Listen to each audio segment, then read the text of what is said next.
that number, it's like we have sort of what we're going to have. So good evening and thanks for joining us for a combined SAU 21, SAU 90 discussion of return to school. Thank you so much for joining us. So let me give you the architecture of the evening. I'm Bill Lapini, superintendent from SAU 21, and I'll ask people here to introduce themselves in a moment. So we're going to ask the panelists who we have with us to go through a very brief discussion of the work of their particular working groups, committees. We're going to do that and keep it brief so that we have time to answer your questions. If you want to see a fuller discussion of some of the information that we're developing in SAU 21, the joint board meeting from last evening will be posted. I'm not sure it is yet, but it will be posted on our website. And there was a full discussion of each of the 5 working groups there. We simply can't do that this evening because we'd use more than the 2 hours between the 2 groups of us here.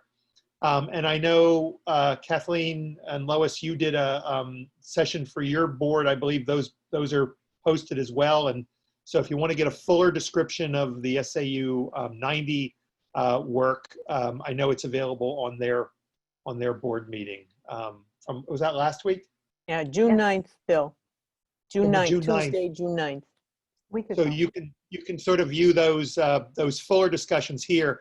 Not that we won't necessarily get into a fuller discussion, but if we do, it'll be in response to your questions this evening. So I'm going to ask people to sort of introduce themselves so you know who is on our panel, and then we're gonna try to go ahead and get started. Kathleen, do you want to introduce yourself? Well, good evening, everyone. Kathleen Murphy, Superintendent of Schools, and I just reiterate, I appreciate everybody being on the call tonight. It's really important to us as we move forward with our roadmap and our plans for the fall. So I'll have a few more comments later, Bill, but.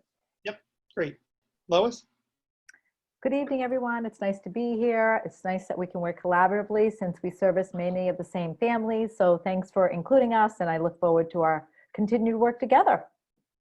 And I'm just going to go across my screen. Donna? Thanks.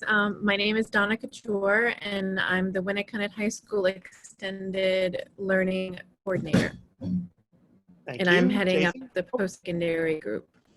Sorry to walk on your end of your comments. Thank you, Donna. Jason? Yeah, hi, I'm Jason Saltmarsh. I'm the Technology Director at Winnicott High School and liaison to the central office as well. Thank you. David? Hey, everybody. Dave Hobbs, Assistant Superintendent, SAU 21. Thanks for coming out tonight. Tim? Yeah, good evening, everyone. Tim Lannon, Principal at Center School in Hampton. Thank you for having me. Thanks, Tim. Jessica? Hi, everyone. I'm Jessica Parsons. I'm the Director of Student Services for SAU 90. Great, thank you. Keith?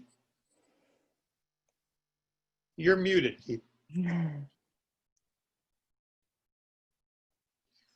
I think most people like it when I am muted. Anyways, good evening, everyone. Thank you for joining us tonight to talk about this very important subject. Thanks. Caroline?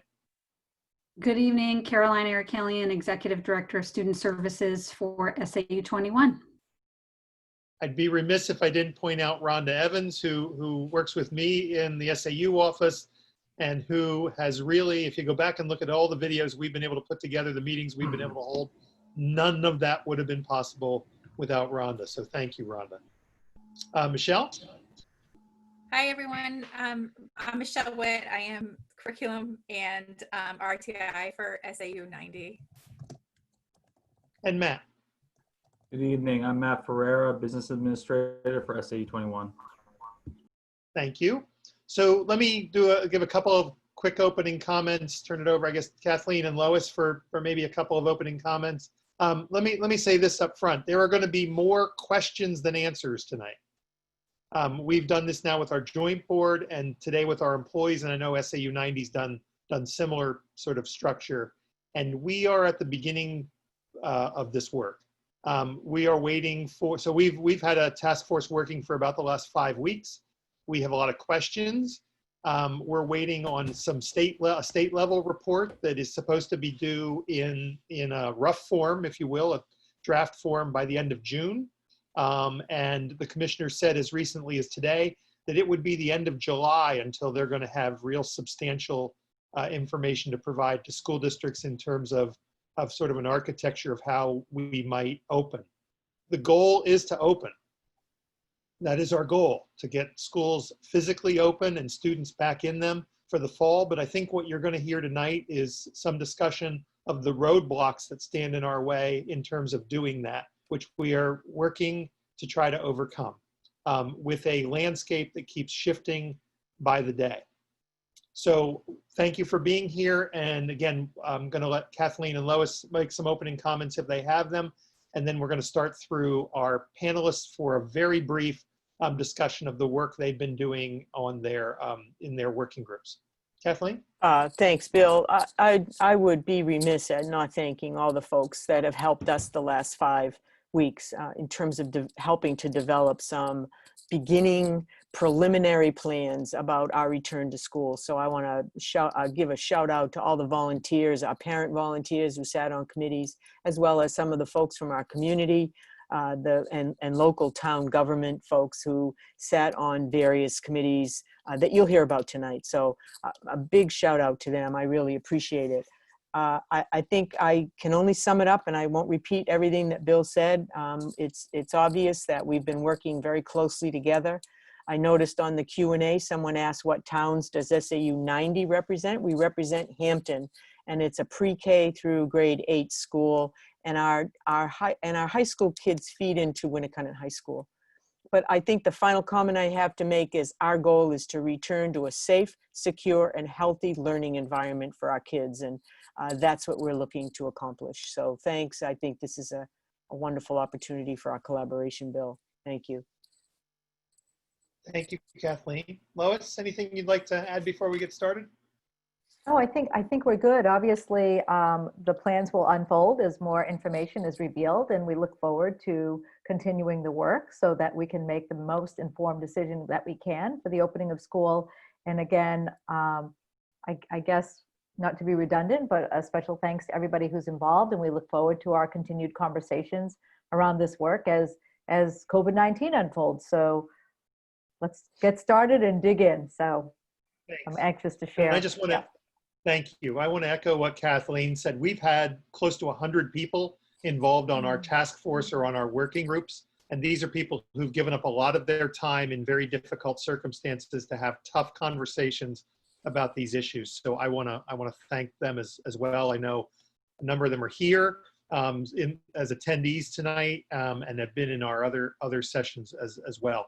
You should also know that both of our groups have done sessions for our employees. We had over 220 at one point of our employees on a call earlier today to have this same conversation. And I know SAU 90 did likewise yesterday, which was a terrific, terrific conversation. So we're going to start off with the one group that we have that I know SAU 90 does not have, and you'll understand why in a moment. So we have one group that's looking at post-secondary issues. Donna Couture has headed that group, and this is really the group designed to help us take a look at what's coming in terms of the class of 2020 as they graduate, and to assist them into transition of a world that looks very different than it did for them 3 months ago, and to figure out how those lessons might apply to the class of 21. And without walking all over what I know Donna wants to report, I'm going to just say that and turn it over to Donna Couture. Thank you, Dr. Lupini. Exactly what you said. We are focused in a unique way amongst the rest of the task force. We are very targeted in what our goals are. One of our primary goals is to make sure that we are helping our recent graduates in any way possible. And that includes the 180 day school graduates, the 28 evening school graduates, and a few graduates from our Southampton schools as well. So we are, as I said, one of our primary goals is to make sure that those students are supported and that we are looking out for them and whatever comes next for them. There's no mistaking that they've had their share of disappointments already, and we recognize that the pandemic is causing a lot of havoc in the higher ed world, in our the workforce landscape. And the students who have declared what their post-secondary plans are at this point may see some trouble in adjusting to those plans and achieving those plans come fall. So what we have worked on as a group is to devise ways to track those students, to gather data as to where they end up in the fall, and then to identify the students who are struggling and need some additional support. Now, as you probably have guessed, this is something that we don't normally do. Tracking students after they graduate is a very difficult task. So in order to make sure that we do that effectively, we have recommended that we staff a position that's temporary in nature, at least for this year, to for about a couple of months starting in the fall to do some of this work. So this alumni relations coordinator will gather some data, will track down students who don't respond to surveys that go out. Again, we'll identify those students who are struggling and then help us devise the structure to support those students. And so we've currently looked at ways to support them, sort of monitoring them in a multi-tiered system of support. Being able to, in other words, provide resources to all of our graduates, very general resources that will help those students no matter what their plans are. We want to target the students who have some difficulty, target resources specifically for their issues. And then finally, we want to make sure we're providing intensive support to those students who need the extra counseling. And we have leveraged our adult ed program, our evening school, in order to accomplish that. So we believe that we are ready and poised and have some wonderful recommendations in order to support those students. We know that in all aspects of what their post-secondary plans are, there could be some, definitely unknowns right now, but could be some disappointments moving forward depending on, where the world is in the fall. The other half of our work has to do with the class of 2021. So, we have recognized that we have been very reactionary up until this point, and that's been necessary given the nature of the crisis that the world finds ourselves in. But we want to be able to learn from what has happened to the class of 2020. We want to be able to apply that knowledge to how we are supporting the class of 2021 in their post-secondary planning. And the primary goal for us is to make sure that we are minimizing the disruption for them, no matter what the scenario is in the fall or throughout the year. So regardless if we're in remote learning or if we are going to be, in school at the beginning of the year, but maybe have some rolling outages as well. We want to make sure that we have the plans in place to support the programming that we would normally have those students experience. So for example, if they've missed some things in the spring as juniors, we want to make sure that they're getting that information in the fall. We want to make sure our fairs, our parent nights, our individual support for students continue without interruption. So the group has put together some comprehensive plans in order to respond to whatever scenario that plays out. So for the most part, I think that we are probably one of the groups that can take action no matter what the scenario is in the fall, but we are certainly prepared and ready for whatever comes. Thank you, Donna.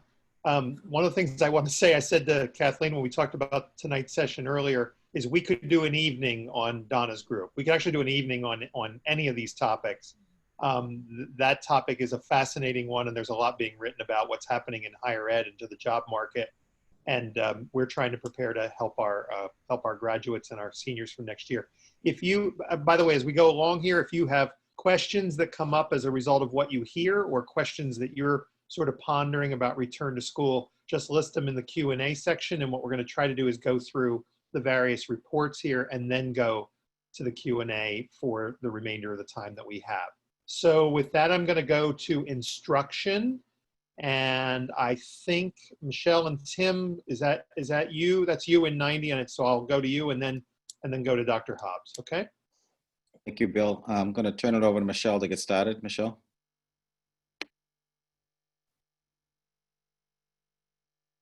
Michelle, you're muted. You're muted, Michelle. It doesn't show that she's, oh, okay.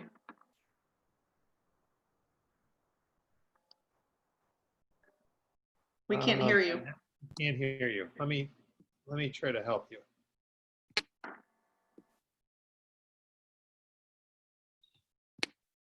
That's weird.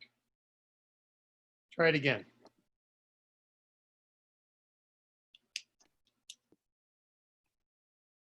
No, we still don't have you. That's strange.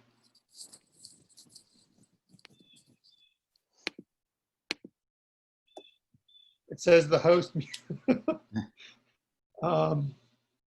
that you or me, Rhonda? I haven't done anything. All right. So why don't I, David, why don't I go to you and we'll try to figure this out for Michelle in the meantime, okay? Sure. Can you hear me? Yes. All right, good. Yeah, Dave Hobbs, Assistant Superintendent, SAU 21. I ran the Return to Instruction group, which was comprised of 14 individuals. We had paraprofessionals, we had classroom teachers, administrators, et cetera. And just to give you an idea of how complicated this process was, you know, we cover Northampton, we cover Hampton Falls, Seabrook, Southampton, Winnicott Cooperative, which also puts us in playing with SAU 90. But in the case of Southampton, it puts us in play with actually Amesbury, Massachusetts. So these plans that were coming up are incredibly complex. And we wanted to make sure that we thought of our complete community bubble as we came up to the up with the return instruction plans. And that specifically had to do with the calendar. I wanted to make sure we iterate that we looked at, you know, ways to do a hybrid model every other day, every other week, that kind of thing. But when you start thinking of real economics and parents that have jobs and people that work in one district and live in another, it became very difficult to make that a viable option. So I wanted to just kind of articulate where we were with that as not being on the table right now. The other thing we wanted to make sure we did was coordinate our professional development calendar, which, you know, this forum is a testament to that. I think we do have that commitment where we're going to work together and make sure our teachers have time to work together. So anyways, I'll run down very briefly kind of the three main scenarios that we're looking at. Obviously, we're looking at a face-to-face return, we're looking at a remote return, and we're looking at some kind of scenario where there's rolling closures.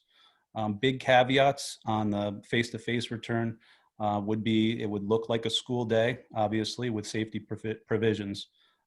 We would look at modifications of section sizes, potentially the use of larger spaces, maybe even at younger grades, the use of outdoor spaces where appropriate. If I'm a principal, I'm looking at block by block, kind of where my big classes are and how I can modify those or how I can move those into places that make sense for social distancing. Our conversations also around PPE and kind of training around that. I'll let Matt in our group speak to that. But on this, I also want to emphasize the SEL component, the social emotional component. That's been a big conversation for us. Students are coming back from a crisis mode, right? And so we want to make sure that they feel safe and they feel ready to learn in order to do so. They're not going to learn unless they feel safe and supported. So another caveat that I wanted to mention is all students, given a face-to-face scenario, should have an online space from the outset. That might look like a Google Classroom. That might look like what is it? Seesaw, sorry, Seesaw. But it's a place for an online community where they can touch base with teachers. And that's for the event of rolling closures, right? With respect to curriculum, we wanted to make sure that our curriculum really focused on alignment and addressing gaps in learning. And I think that's kind of everybody's plan right now. And also we wanted to make sure that we were understanding the potential pockets of students and teachers that, given a face-to-face scenario, wouldn't be able to return back to school, whether their health compromised or couldn't do it for another reason, et cetera. We wanted to make sure that we had kind of contingencies in place for that. So with respect to the remote learning, logistically, it's a lot easier. However, we wanted to make sure that we had a remote schedule in our back pocket at our various districts. that we could jump to in the case of a rolling closure. Some of those topics that we talked about, best practices in remote instruction, would be longer class periods, potential flexibility for project-based learning, setting up synchronous expectations, and certainly the integration of unified arts and specialists and case managers in our digital platforms. It's been our experience this spring that the larger the online community that we had, the more successful the kids were and the more successful the teachers were. So those are some caveats of remote learning for us. Yeah, I'll just pause there and we can do Q&A later. Okay, thank you. Michelle, we have you back. Yeah. And I'm not going to touch any buttons, so. Hear me? Yeah. Yeah, we can. I can hear you. I didn't get to hear what Dave said, but I think we do have a lot of similar things because I was trying to get back on. So we looked at all of the, our goal was to make recommendations and guidelines to ensure that students were on track by 2022. And we looked at all the different scenarios, and our committee came up with a lot of specific recommendations. But in the interest of time, and I'm not going to share all those with you today, but we do have some overarching guidelines that we felt were good recommendations that we could make generally for tonight. We felt that we think it's critical to provide multiple forms of assessment to determine students' social and emotional and academic needs. And I think, like Dave said, the committee was very emphatic that this was not going to happen until well into the school year, at least 6 weeks into the school year, so students have opportunity to develop community and to build relationships with their classroom teachers. We want to continue with our strong RTI model of instruction to support students, and the committee felt this might require the district to look at staff and using them in creative ways, in ways that probably they haven't done before, in order to make sure that we're supporting all of our students' needs, because we know that small group and one-on-one supports is going to be the best way to make student progress. We think that it's important to identify the essential standards that teachers need to cover, and also to discover the standards or the content that wasn't covered as deeply as it was over this past trimester. And some of that work has already gone on in the district that last week, and we are recommending that that continues into August. The committee felt that it was important to utilize instructional practices that provide consistent and timely feedback to guide student learning. And this, again, is going to require that the district uses all staff in creative ways and sort of an all-hands-on-deck approach to supporting those students. In a hybrid or remote setting, the committee recommended that the district provide learning schedules for students and families that allows for flexibility, but that also provides daily structure. We got a lot of feedback from parents and students that they really wanted some sort of a schedule so that it would help them be accountable for their learning. And we all agreed that it would be important to create a parent-student-teacher contract that provided expectations for all parents and students and teachers, so that everybody knew what was expected of them. The team felt it was necessary to modify the current grading and reporting system to provide more meaningful feedback to parents and to students if we're teaching in a remote and hybrid setting. This team didn't feel like the current report card was valuable in such settings. The committee also strongly agreed that it would be crucial to provide parent training for the use of digital platforms, and as well as the learning expectations of students, and to help better support their children at home. And additionally, they felt it would be beneficial to provide parents with a platform to easily access information at any time of day around troubleshooting for technology needs and curriculum expectations and academic help. And then in the remote setting, the committee felt strongly that it's necessary to establish a plan for a continuous cycle of material pickup and drop off that would provide students with consistent hands-on activities and manipulatives, and that would support instruction, but would also reduce screen time. And they also thought this would be a good sort of assessment tool, so they could get feedback from students that was not digital. In all of these scenarios, the committee felt that it was necessary to provide staff with plenty of time for collaboration to ensure instructional continuity across all grade levels, and to provide consult time for supporting student needs. One thing that we learned from the past spring was that teachers are more successful together than they are working in isolation. And so we felt this was really critical. And then finally, we're suggesting professional development in the following areas: in social emotional learning, specifically around COVID-19 related trauma, safety care training protocols around COVID-19 trauma, training in technology integration, specific training in Google Suite and Seesaw, as well as training in the best practices for teaching in a remote setting. And that sort of, in a nutshell, is what we're recommending. Thank you, Nice Michelle. job. Quite Nice extensive. job, Michelle. Tim, do you want to jump in there at all, or do you No, want me to that move she on? covered all the lists, so Great. good to go. Good job, Michelle.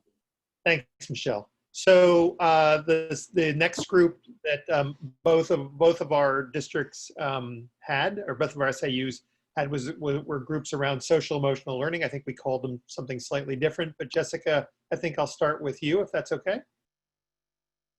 That's great. Thank you. I first want to take an opportunity to thank all of the people who supported and were a part of our wellness committee. And in this committee, we looked at both staff and student wellness, and we have 6 recommendations that we've made to the school board, as well as Superintendent Murphy and incoming Superintendent Dr. Costa. So I'm going to go through those 6 recommendations right now. The first, I'll start with student recommendations. The first is that the district will consider the creation of a district-wide mentorship program for all students across the district, but to really be controlled by each of the individual schools. So staffed based on what's appropriate and the staffing patterns in each building, but really to the purpose of the mentorship program is around connection. The goal is moving towards making connections and making sure that every student in the school building has a connection with a staff member and a group of peers on a regular basis. There's no agenda for this group in terms of like curriculum, but it's more about connecting and checking in on each other and giving students an outlet. And really, these are things that come out of some social emotional learning recommendations, and we'll work closely with our social emotional learning committee to help develop these groups within each school. The next recommendation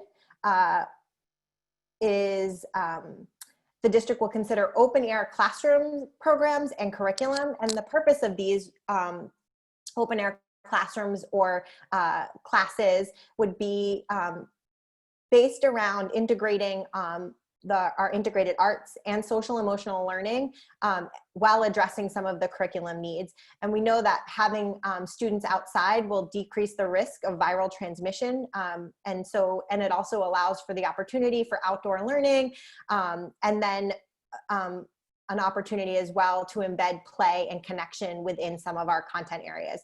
And I think, you know, and just so that everyone's clear, we are pre-K to 8, so we feel like this will align really well with some of the curriculum and the standards in which our district follows.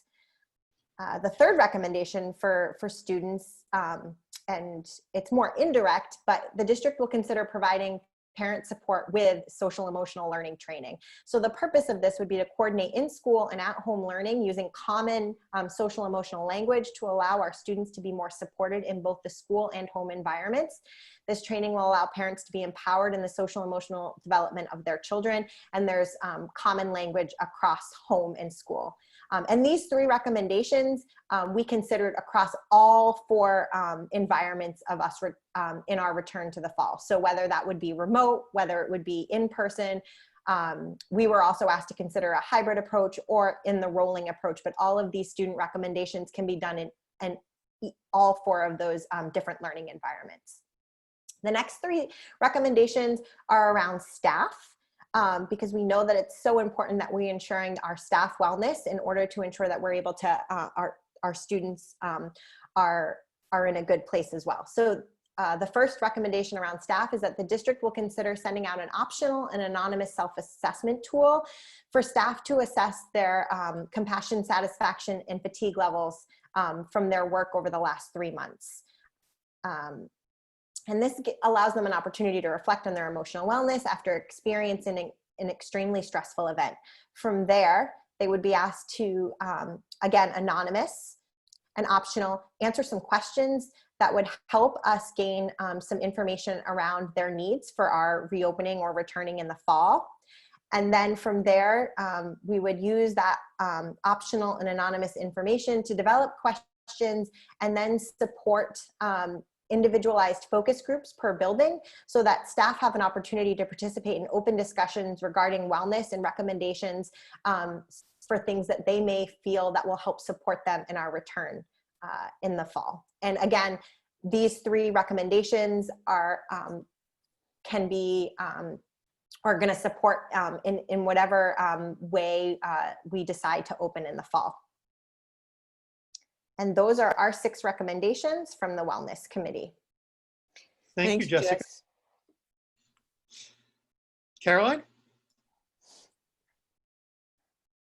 Thank you. So I'm happy to follow Jessica with a lot of the aligned work that we did. Our crisis response working group addressed staff and student mental health and wellness, and a crisis response for a longer crisis, such as the one that we are in, and also those in the future, so we can have a consistent response for behavioral intervention. So our group is perhaps the group that is the least scenario dependent, in that we would not take away anything in any given scenario necessarily. Just some of the content may be different if we go into buildings or if we're in remote learning in the fall or a hybrid. The charge of our group was to explore how to create supportive learning environments where all students and adults can enhance their social and emotional competencies, feel a sense of belonging, heal, and thrive. And we use the CASEL initial guide to leveraging SEL, as it's entitled, Leveraging SEL as you prepare to reopen and renew your school community. They're releasing a larger comprehensive guidance document at the end of June, which we will incorporate into our recommendations. So that said, our group did align with the CASEL critical actions to plan for SEL, building partnerships, deepening the understanding for social emotional topics, issues, and learning. We're fortunate that we've built the foundation of SEL at SAU 21, and we heard from our leadership team to contribute to this group. Our recommendations include establishing building level social emotional support teams across all our 5 districts, 6 schools, to assess the supports available to staff and students and to build capacity. We would employ a care coordinator to work across all our districts, including SAU 90, to support those teams and to support the work. So some of that work, I'll jump right into our first subgroup, was student mental health and wellness. So some of the work that the care coordinator can support would be to assess the multi-tiered systems of support within buildings for students. So this team has developed, sorry, my cat just jumped over my computer. This is real life, okay? Get down. So this group created their own, I was so cool until then. This group created their own multi-tiered systems of support rubric. So a how-to guide really for as we move to look at these building levels, multi-tiered system of support rubric. So the team can look at that and say, okay, what are the supports we have in our buildings? Put them into each tier on this rubric and determine, okay, this is where our strength is, and these are where our gaps are. In addition to that, we are recommending behavior intervention monitoring assessment systems to screen our students to learn what level of impact this pandemic has had on them. So it will be a screening throughout at different points in the year that we will have for parents to offer some input, teachers to offer some input, and then students as well. So of course, this requires a parent opt-in, or we need parent permission to involve your children in this screening. But this will just be another really important data point as we look at the multi-tiered system of supports in the buildings, what our kids are telling us that they need, and then putting that together to determine what we need to propose moving forward. The next subgroup or for the adults. So we want to design opportunities for adults to connect and to cultivate their own social emotional capacity. So on this group, we did distribute, as Jessica mentioned for SAU 90, we did distribute the compassion fatigue self-reflection, self-assessment to gain an understanding of where teachers are and what they're feeling. We want to meet teachers where they are as we are meeting students where they are. So based on this survey data, we'll be developing and offering professional development opportunities for connection and training for different competencies within social emotional learning.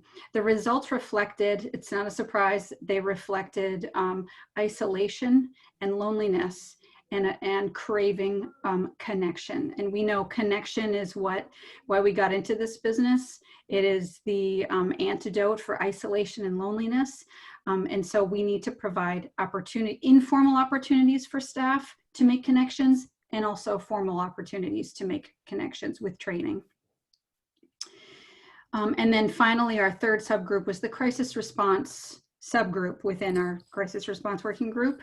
And the purpose of this group was to have a larger picture, a bigger scope to provide resources, a database of resources across all of our communities that can be distributed and accessible to families and teachers. So a database of mental health, social, emotional, and recreational referral sources. So that's something that we will have so we can link people up with what they need. Another key priority for this group is about providing parents and guardians information about common behavioral responses to crises, best practices for talking with children about trauma, and resilient strategies for children during traumatic events. In that, we will provide recommendations to our safety and security task force and the Seacoast care teams as it pertains to behavioral and emotional health. So we're in the process of creating a crisis response mechanism to provide ongoing consultation with a crisis coordinator, a team that would support all districts, and ongoing training to have a consistent response to this crisis and those in the future. So those are the updates from our group. Thank you. Great, thank you. So remember that if you have questions about anything that you hear, just put them into the Q&A section, and we will try to address them when we finish with these individual reports.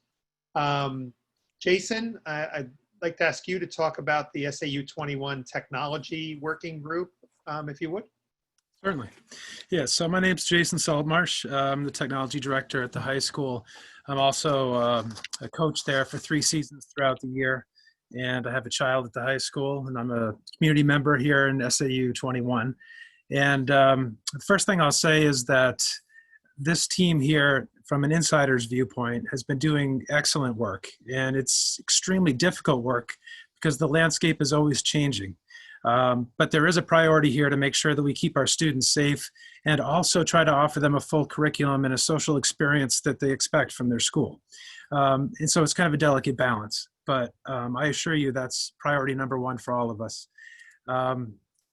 And furthermore, these are extraordinary times. So nobody saw this coming, and we reacted very quickly, which prompted us to embrace educational technology in a way that we had talked about, but never actually attempted.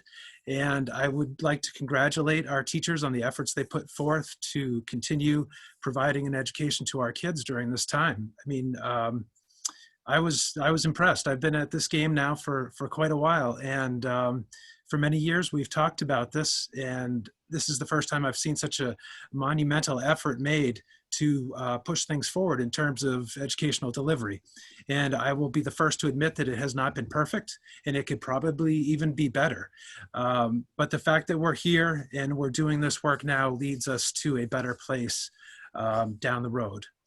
And my committee was tasked with taking a look at how things went over the past few months in terms of technology and making recommendations to how we might improve in the coming months if we stay in an environment that relies upon remote educational resources, and also take a look at some of the things that we did really well that we want to bring into the more traditional classroom going forward. So I'm going to focus on 3 key points. I could talk to you for a long time, but I'm going to try to be succinct. So the first thing that we grappled with and we recognize as a very important task for us is to figure out how we can provide access to all of our students in all of our communities. So back in the early 2000s, there was a lot of talk about the digital divide, those that had access to the internet and those who did not. We still have that occurring today in our communities here in New Hampshire in an SAU 21 and SAU 90. And our solution to that problem was to provide wireless hotspots that operate off of a cell signal to provide students with internet access in homes that didn't have it. We found out that that was not perfect because oftentimes they were in a spot where they didn't have a strong signal, or maybe there were some technical issues that prevented it from working for them.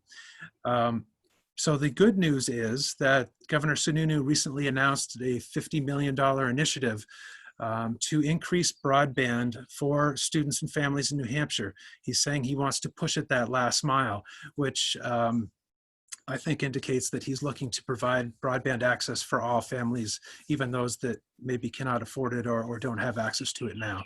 So the details remain foggy, but it sounds like some excellent work will occur.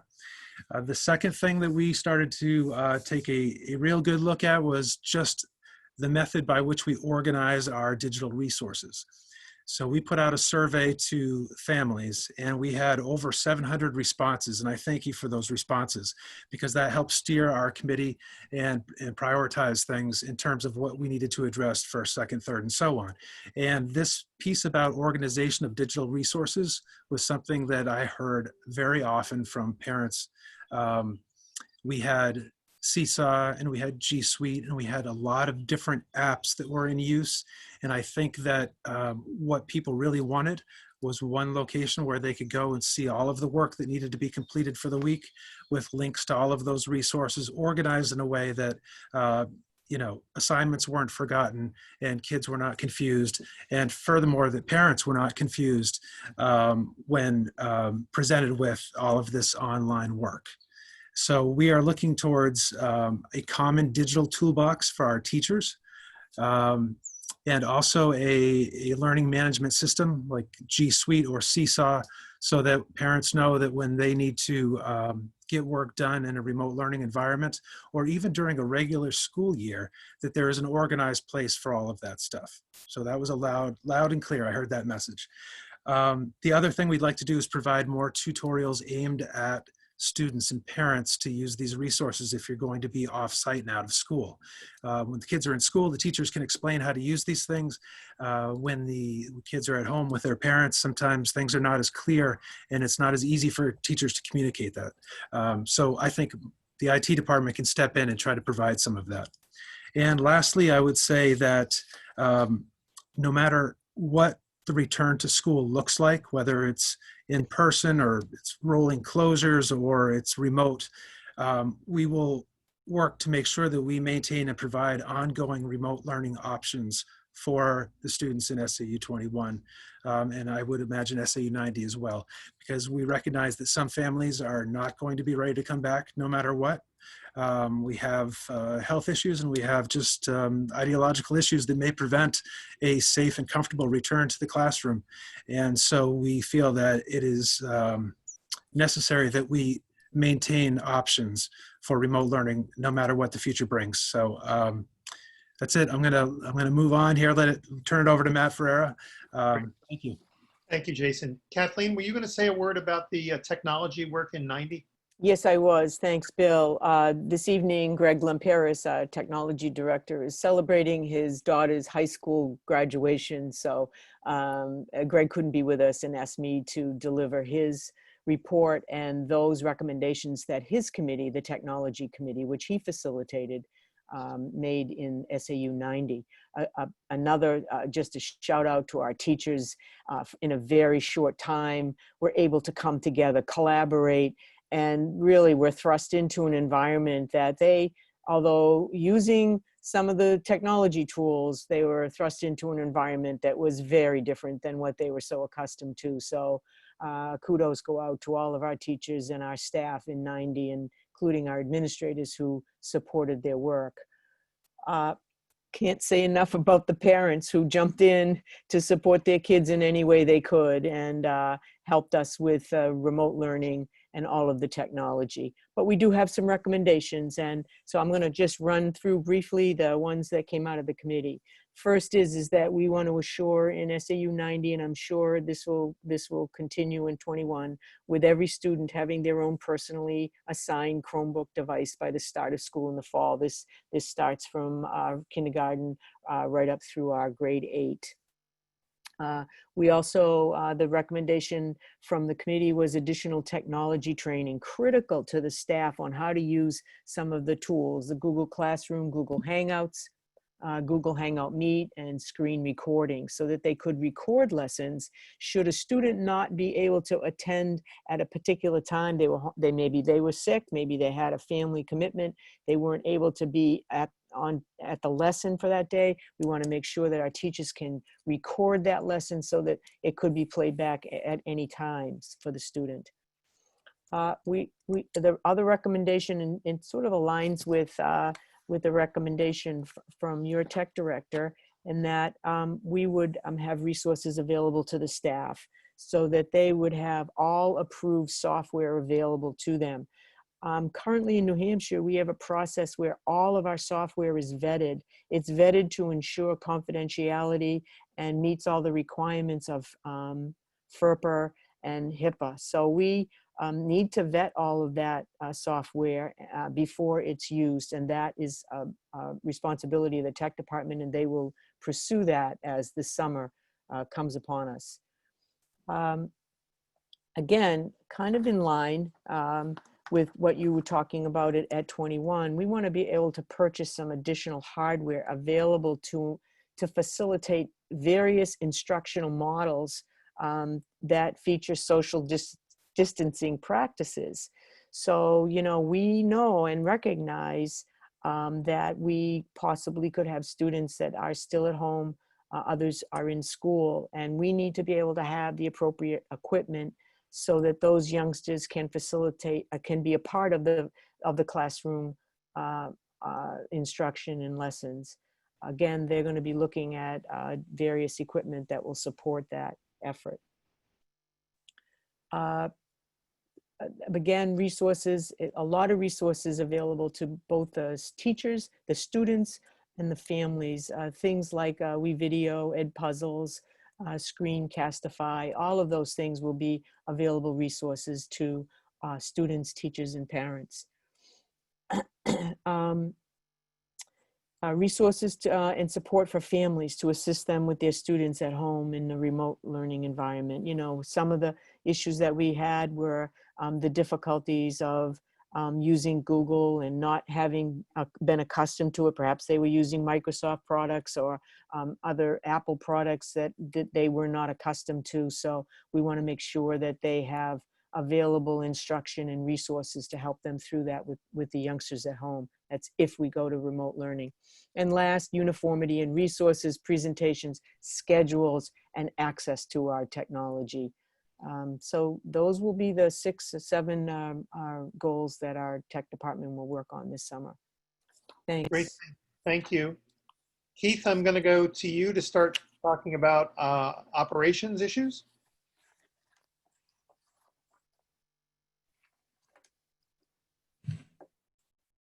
Good evening. My name is Keith Lassar. I'm the facilities director for the SAU 90 school buildings. First, I would like to thank everybody for the meeting tonight and the folks that served on our committee for facilities. It was across the school district. We had food service, technology, administration, classroom instruction, custodians, and the nurse and health office all work together on a team to talk about more of the what happens when the lights go on and then when they go out at the end of the day. Well, as we will continue to provide a clean, safe, healthy learning environment for all building occupants. I mean, that's our #1 goal. We continue to watch for further guidance and recommendations from New Hampshire DOE, the governor, CDC, and local school boards.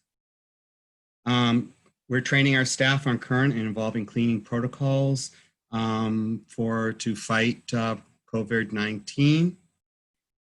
We are working and continue to work on physical plant improvements, plexiglass in areas of buildings where there's high traffic and close personal interaction. We have touch-free faucets in the restrooms, increasing the amount of fire holds on doors on hallways and stairways. So we're trying to narrow down the amount of touch points. We have all motion automated lighting in the buildings, the restrooms throughout the buildings. Working closely with the health office to provide places for COVID-19 isolation. Continue to work on providing personal protective equipment for key people within the building. To provide the best safety for the custodians, food service, and health offices and front office. And we'll work towards procuring necessary PPE as we're required to or asked to.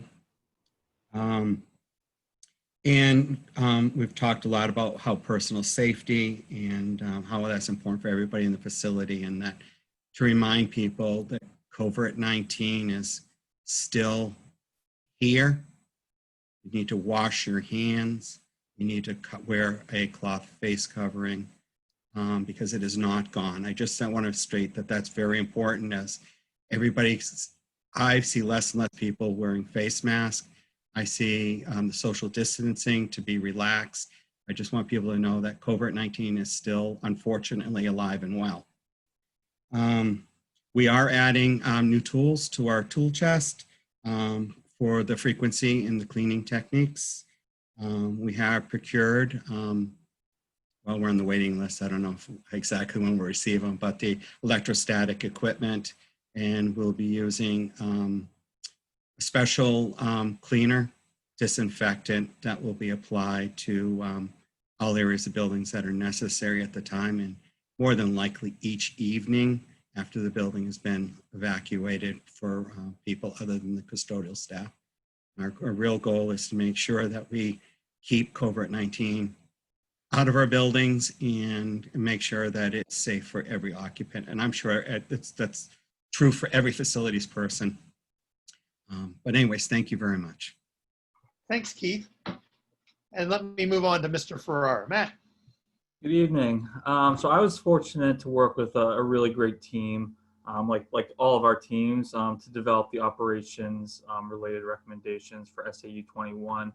Now we developed our recommendations based on the current information and research following the applicable CDC, USDA for food service, DOT for bus transportation, NHIAA for athletics, as well as the DOE, DHHS, and other state and federal guidelines. I will reiterate that this exercise was meant for general SAU level guidance, with the understanding that the next step will be that each of our schools will then develop specific plans to address our individual and unique challenges specific to grade level and school. We're also developing these recommendations with the understanding that this is really a working document that will continue to evolve as we gain better clarity on this pandemic and receive further guidance from the state. So from an operations perspective, most of the recommendations really come into play if we are back in school, either on a full-time or a hybrid, rolling closures approach. So we focus on 4 primary operational areas, which were food service, facilities, transportation, and athletics. We developed a really comprehensive 16-page operations document, but in the interest of brevity, I will touch upon only a few of those recommendations we are looking at should we have students back in school, either full-time or in some type of hybrid manner.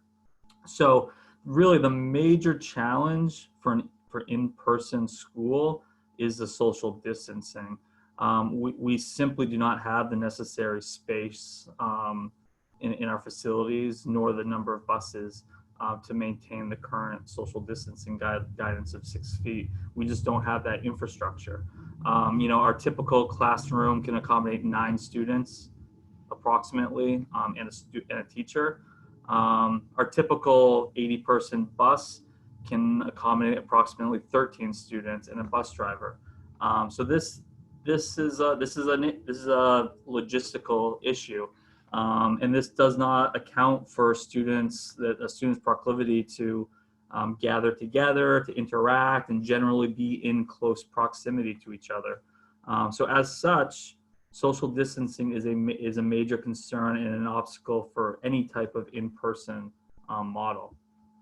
So from a food service perspective, some of our recommendations include, offering lunch in the classroom, which is actually a fairly complex issue in that it requires the necessary logistics to staff delivery of those meals, which in a large school can be time and labor intensive.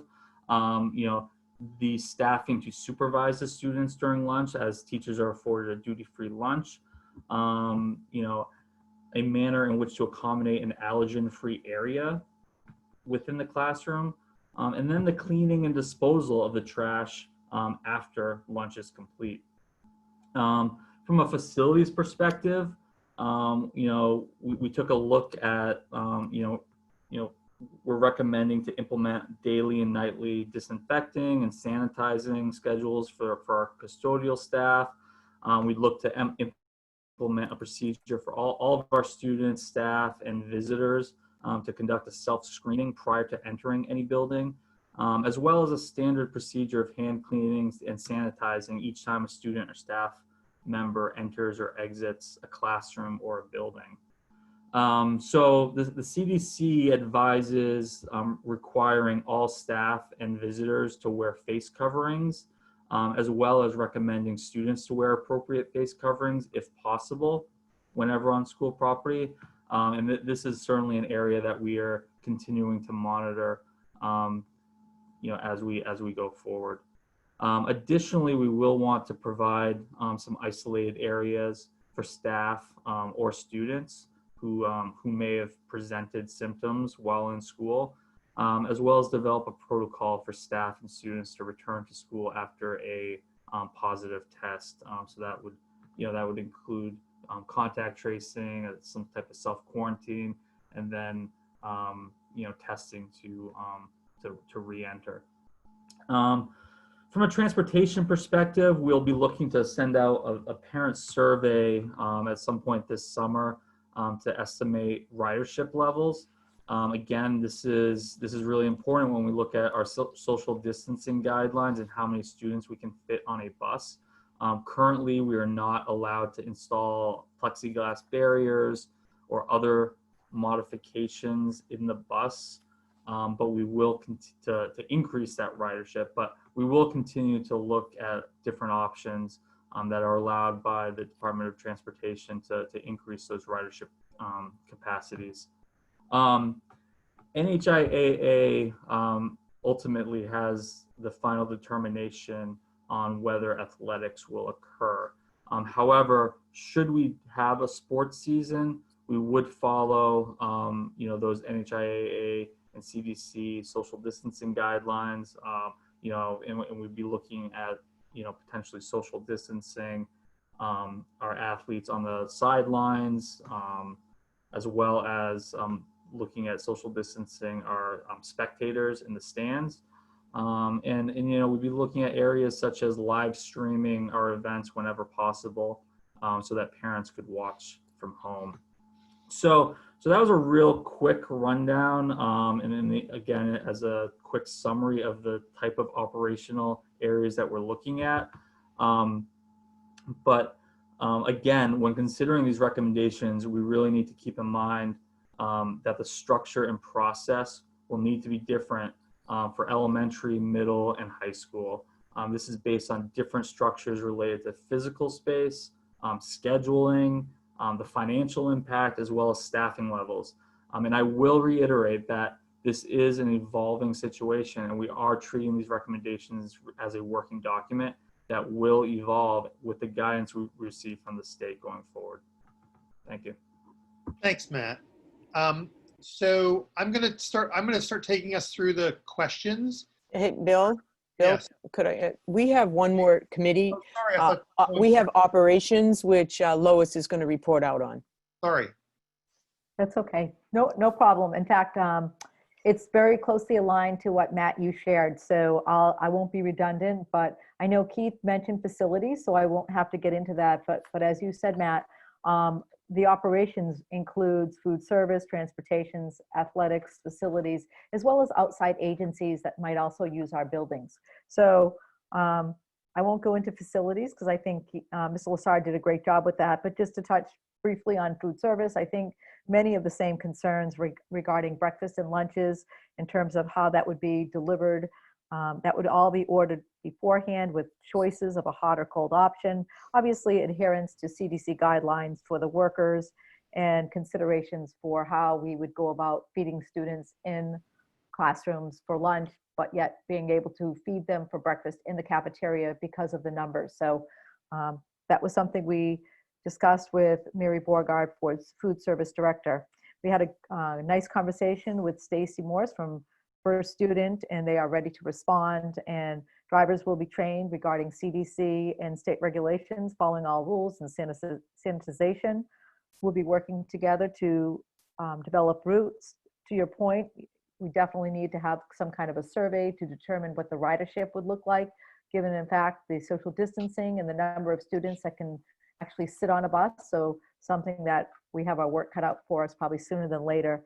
And then of course, working with Mr. Doherty on athletics, keeping in line the guidelines from NHIAA, CDC, and thinking about that we would potentially have a tremendous response to fall sports given the time away that children have had from their sports, and thinking about those 5 fall sports that are being offered. We have a couple vacancies for coaches. I'm putting a plug out there right now. Well, I have a little airtime. If interested, let us know. And then of course, we might need some assistance with floaters with those sports because we want to ensure the safety and well-being of the students. There are concerns around transportation, obviously, and students that are getting ready given the locker situations. Another area that came up was summer school, but we know that that's remote with the exception of just a few children that are going to get some services with an outside provider that would be housed in our Hampton Academy community room, speech and language, physical therapy. We also met with Renee Boudreau from the rec department, and he is looking to offer a small group this summer, 24 students. They'd be in groups of 8, 7 weeks long, and obviously following all CDC guidelines with PPE, Primex training, And then working with Jake Sidney from the YMCA Schools Out program, thinking about our before and after school care.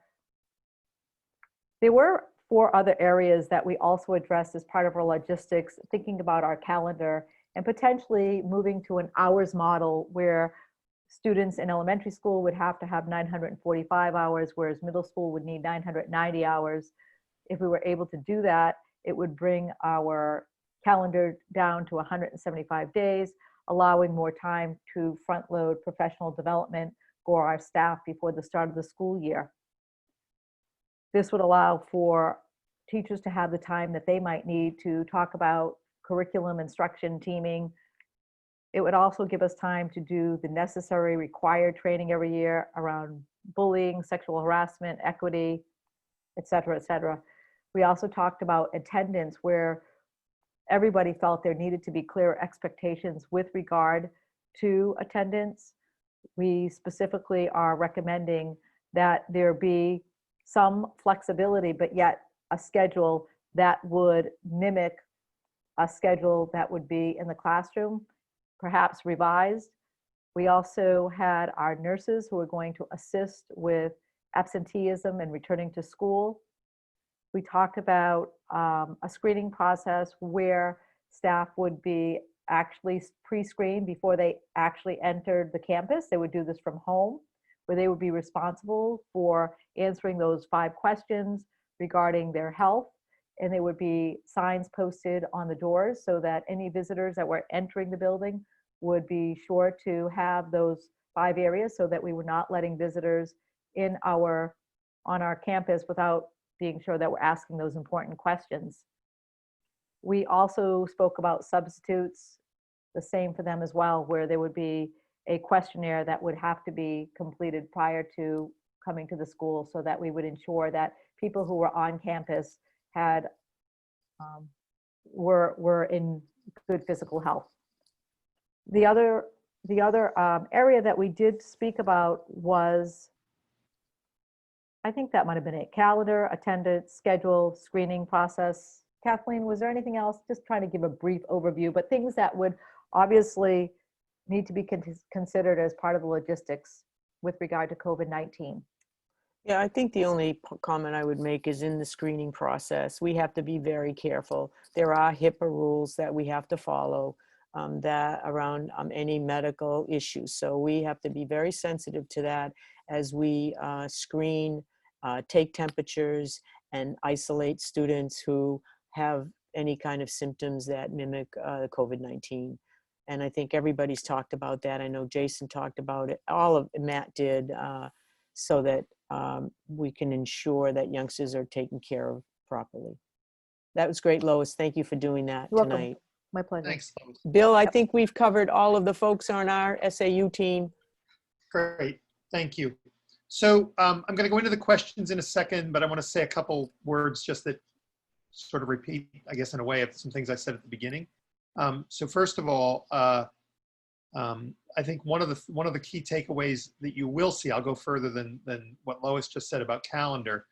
We are working on a calendar which will put more of our PD time at the beginning of the year and look at an hours model to provide the appropriate kind of professional development for teachers throughout the year to make sure that we can adapt to whatever comes our way. I saw somebody asked in here, what do we mean by these rolling models? I'll answer that when we get to the question, but we're anticipating, I mean, we're planning for those kinds of changes in these models as the year might go along. And so we want to have time to be able to react to that. There's a general theme in questions that people would like more specificity. And I can tell you that nobody would like more specificity than us. And part of the problem is that when we try to base the thinking here on what the CDC is giving us or DHHS is giving us, or any of those other places that we take our guidance from, those things continue to change. And when the Department of Education is saying we'll have a preliminary set of recommendations by the end of June and probably won't see their final report until the end of July, it's hard for us to take a definitive stand on what we might do, not knowing what that report will necessarily say. So we're going to continue. What we're going to do out of tonight is to continue to do this, right? To continue to tell you what we don't know and what we're looking at, and continue to have a conversation with you about the possibilities and what the things are that are in front of us. That's the commitment we will make. So let me start through the questions. This is a bigger group for me to try to give questions to, but I will try to facilitate that and answer some where I can. I am supposing that the first question about how we selected the 100-person task force, and it really isn't a 100-person task force, it's a 25-person task force, and then our working groups. We largely paid attention to roles, the roles that we knew we needed to have as part of this discussion, and then worked with people from there. We knew we needed our nurses, we knew we needed teachers involved, we knew we needed our administrators, our facilities people, and we made sure that they got to the appropriate roles, and made sure that we also had parents involved and teachers involved and support people involved on all of these groups. And really it evolved from there through a lot of volunteers, people who said, as we put it out that we were going to do this, I'd like to be part of that. I hope I can contribute to those conversations. That's really how that came about. What we've devised through this are a lot of other opportunities for other people to have input, and we'll try to get to that in some of the questions here later on. Are you taking the survey results that we parents filled out for the state of New Hampshire into consideration? Yes, when we see them. We haven't received that information yet. And we suspect, because I know they asked for the information this way, that we will get an SAU 21 sort of sub-report, that we'll get an SAU 90 sub-report. But we've not seen any of that yet. I think what you heard a couple times here tonight is that we in 21 have an intention to do some surveying of our own. You know, we decided early on to not do what some other SAUs did in terms of surveying people early about, you know, our employees about, you know, are you comfortable returning to work? Our parents, are you comfortable sending your kids back to school? Because we knew those things would change throughout the summer months. So we want to get the best information we can to help us deal with some of the issues that you've asked about in your questions and that these people talked about. And so I think you'll see surveys like that, including bus ridership and those kinds of things in July. What procedure is going to take place to keep kids social distanced? Yeah. Yeah, so like I mentioned, the basic school infrastructure is not conducive to social distancing. The basic age range of students is not conducive to social distancing. That being said, we will do everything in our power to facilitate social distancing. So that includes, you know, floor markings, it includes signage, it includes management from our administrators and staff to keep people in line. But social distancing is a major concern and something that will be a struggle. Yeah. Can you share anything on fall sports and rescheduling? Okay, so let me tackle fall sports first. I think Jason, Matt, some others may have mentioned this. So we're at the mercy of the NHIAA. We don't decide if there are sports.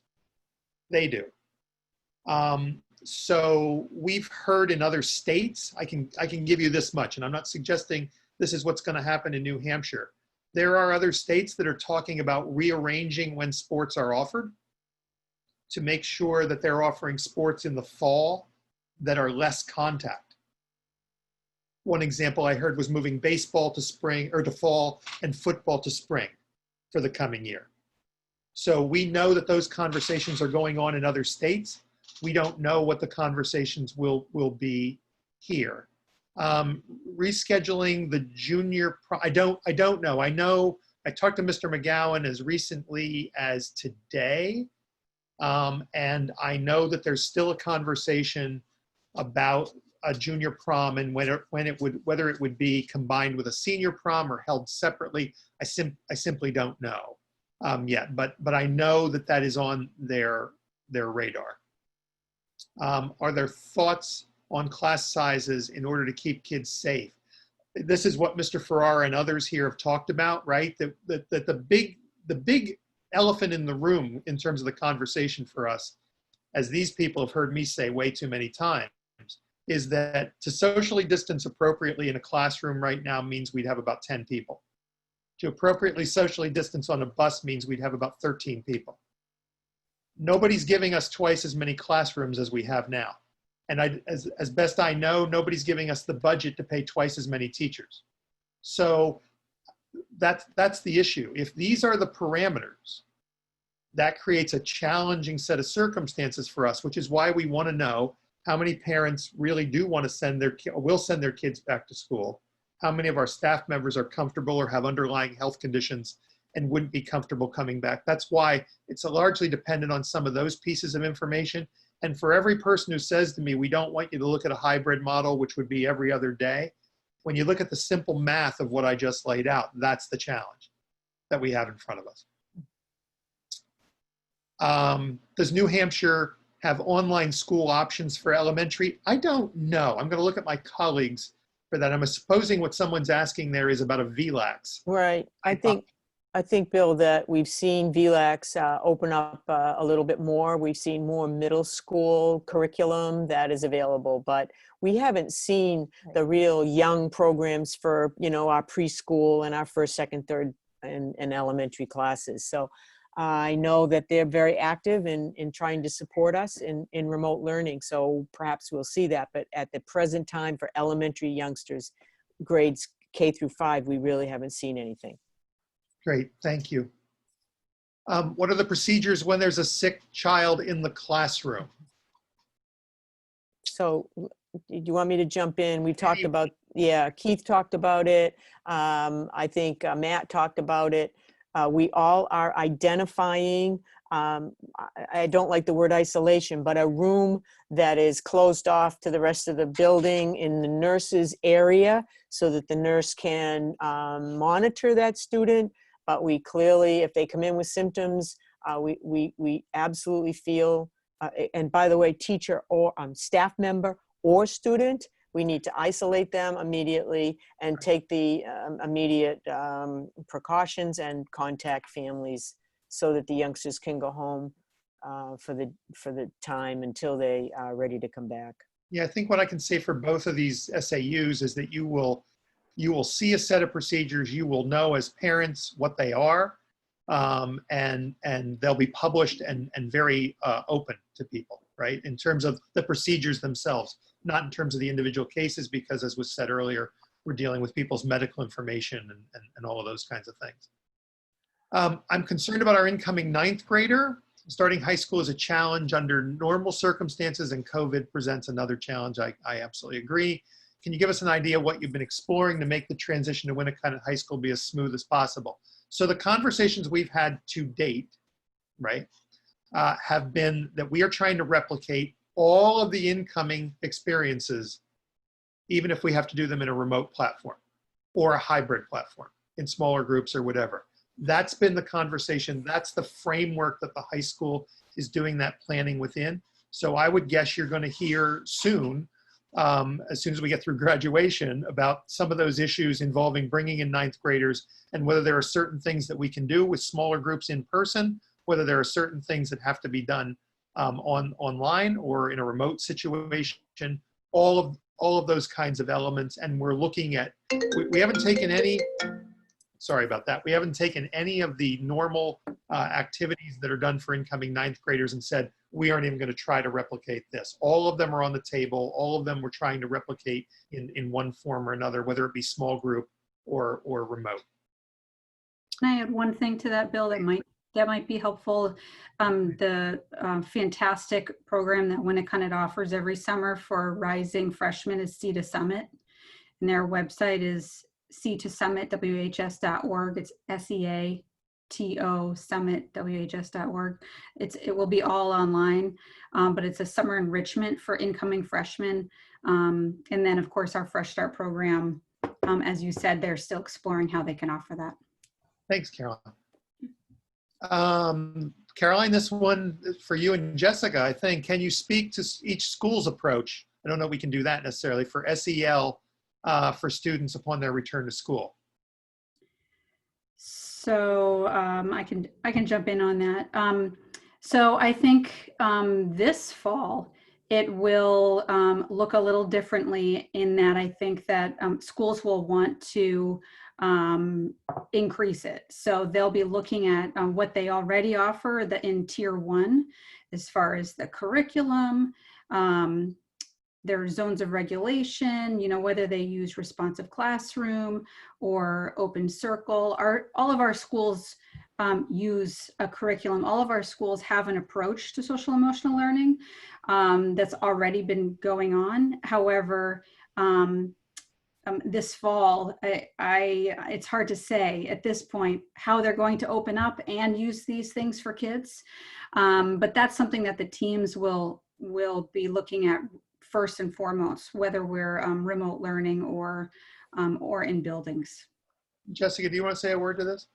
Yeah, absolutely. So there were members on our wellness subcommittee that are also members on our district-wide SEL committee. So it was really embedded in the work that we did as the wellness committee, talking about SEL and what that would look like in each building. And so each building, starting the beginning of this year, will have building-based SEL teams that, again, I can't speak for each building because it really is going to be about the developmental levels of the students, but we have multiple SEL programs across the district that will continue, such as zones of regulation, responsive classroom, PBIS, advisory. And again, we've made the recommendation to do mentor programs across the district in each of the buildings as well.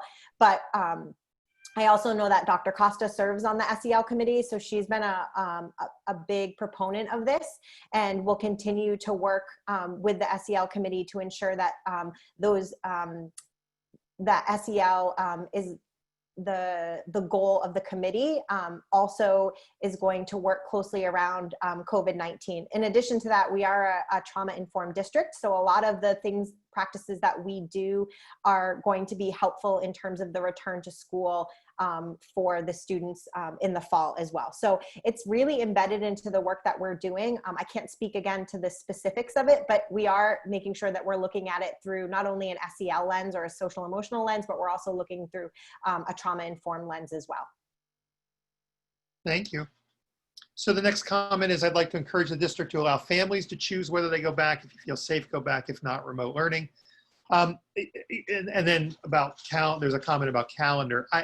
Let me just say that that's one of the things we want to try to capture in 21 is where our parents are and where our kids are ongoing back, so that we have that data, because it could very well be that what you're suggesting is the right thing to do. We simply don't know in terms of the numbers yet, and we also need to know where our staff are in terms of where they stand on those underlying health conditions and all of those pieces, and our ability to staff schools. So I appreciate the comment, and we have a lot of, and that goes into actually the next question: will there be a mechanism for parents to provide feedback? Yes. So we, as I said, we have some surveying to do. I gave you a couple of the main areas that we'll be looking for some feedback on, probably in early to mid-July.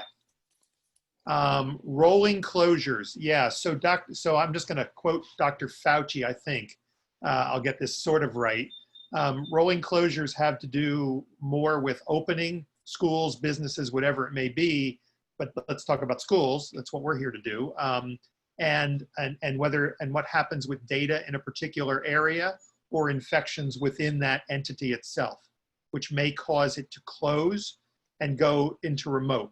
So when you hear people here talking about having remote plans ready, even if we start out face-to-face, that's what they're talking about, is being prepared so that we don't have to go through what we went through this spring, when our teachers, and I know the teachers in 90 did amazing work in converting to a very different platform in 3 days, right? So how do we have that system in place, so that if we have to close, because the data in our area, which looks very different than much of New Hampshire, and has continued to look very different than much of New Hampshire, If those data move in the wrong direction and we are closed down or we have cases, as you've seen in some other countries where schools have opened and they've had to close down, that we are ready to pivot to a different type, to a more remote setting. That's a rolling closure. With the possibility of remote learning, either in part or in full, how are you expecting this will happen successfully if both parents have to work? Regardless if parents are working in home or in office, it will become difficult, impossible to continue with remote learning. Yes. And that's something that we think about every day as we sort of lay out for people what I said at the beginning. Our goal is to safely bring kids back to school for lots and lots of reasons, this being one of them that we discuss every day. By the way, just let me say along with this one, it's one of the reasons that we're in conversation with the districts around us. We think it's really critically important that the districts that surround us and our district be on the same wavelength with respect to what we're going to do, because we have teachers who live in those districts and who might have to make choices based on whether their kids are going back to school or the district's choosing remote. And that's not a decision, that's not a place where we want them to be, and it's certainly not a position we want to put you in there. Still hanging in there to hear about the learning recommendations. Yes, so here's the thing about this format, right? So I could take each of these and make them 2 hours. We asked people tonight to focus a few moments on those, but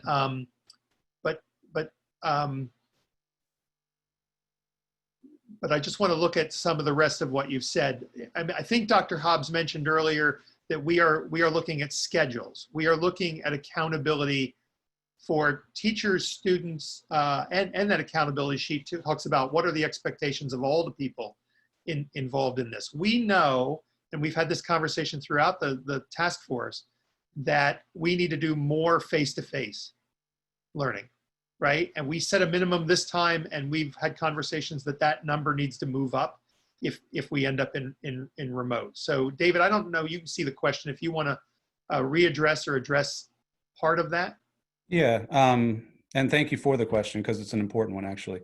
You know, this spring, I think we could characterize what we did as crisis learning.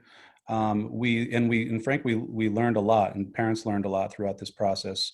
You know, some of the details associated with our committee's work, and I'll just speak to SAU 21 right now, is putting together, as Dr. Lupini said, some of those minimum expectations for synchronous learning for teachers, making sure that there's a predictable daily schedule for our kids to engage with their teachers.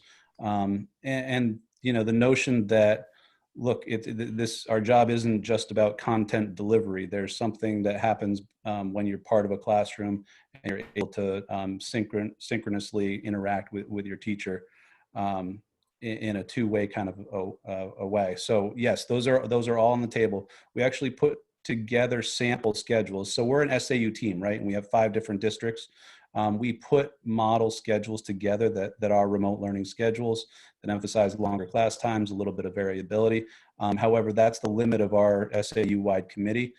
We have to relay those down to the individual districts, because an individual school schedule, as I'm sure you know, is a very complicated process.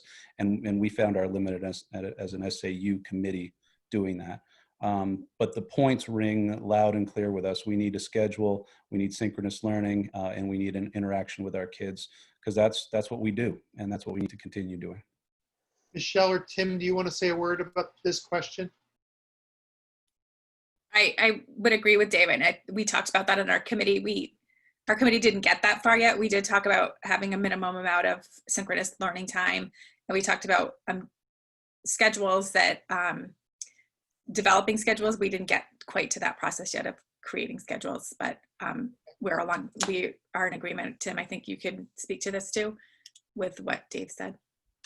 Absolutely. We heard the parents as well, loud and clear, and we took the notes from the past 13 weeks, and the students and teachers having a schedule that is concrete and that parents can follow is critical for the future success if we go into some type of remote or hybrid. So excellent, David. Thanks, Tim.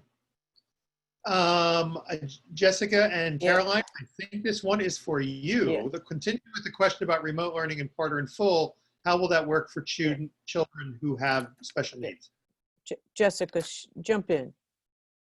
Absolutely.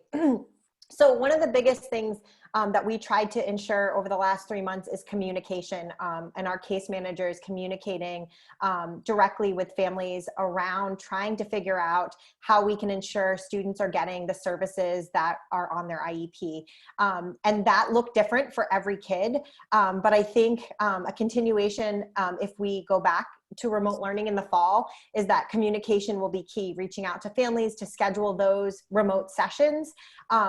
And for the most part, I feel very confident based on the feedback I've received from families and our case managers that a lot of the academic and content in which we deliver through IEP services was able to happen in a remote manner. Some of the more tricky services, such as related services for speech, OT and PT, become a little bit more difficult in a remote manner. Unfortunately, the state guidance came out much later than we would have liked around how we can bring kids in a safe manner.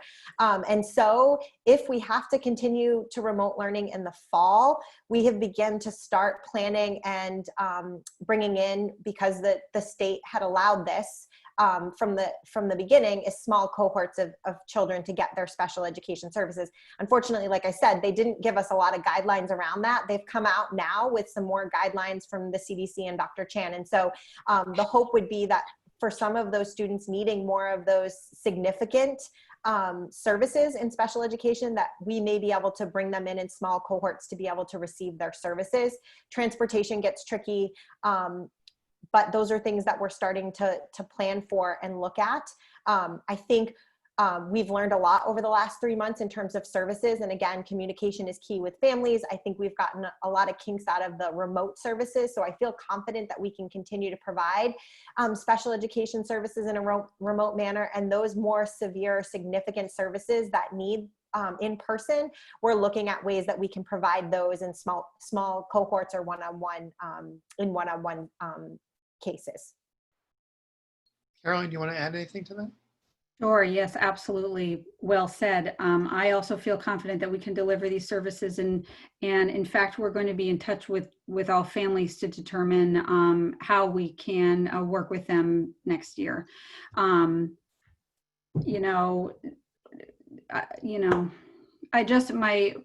I think of some of our students who have the most significant disabilities, at no time did we think that remote learning was going to take the place of face-to-face specialized instruction and services.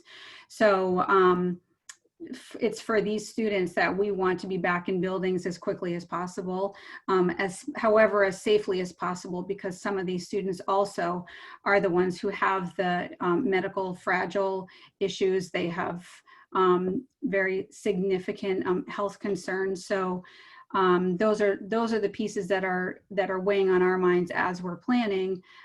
However, we have gotten better and learned so much throughout this time, not only about providing services, but as Jessica said, as far as communication, holding meetings so we can still have those team conversations about how to best serve our students, whether that's in remote learning or in person. We had kind of a mini project to do our summer school, to redesign summer school. We didn't yet have the guidance or the resources really to be able to transport every student to an ESY extended school year program.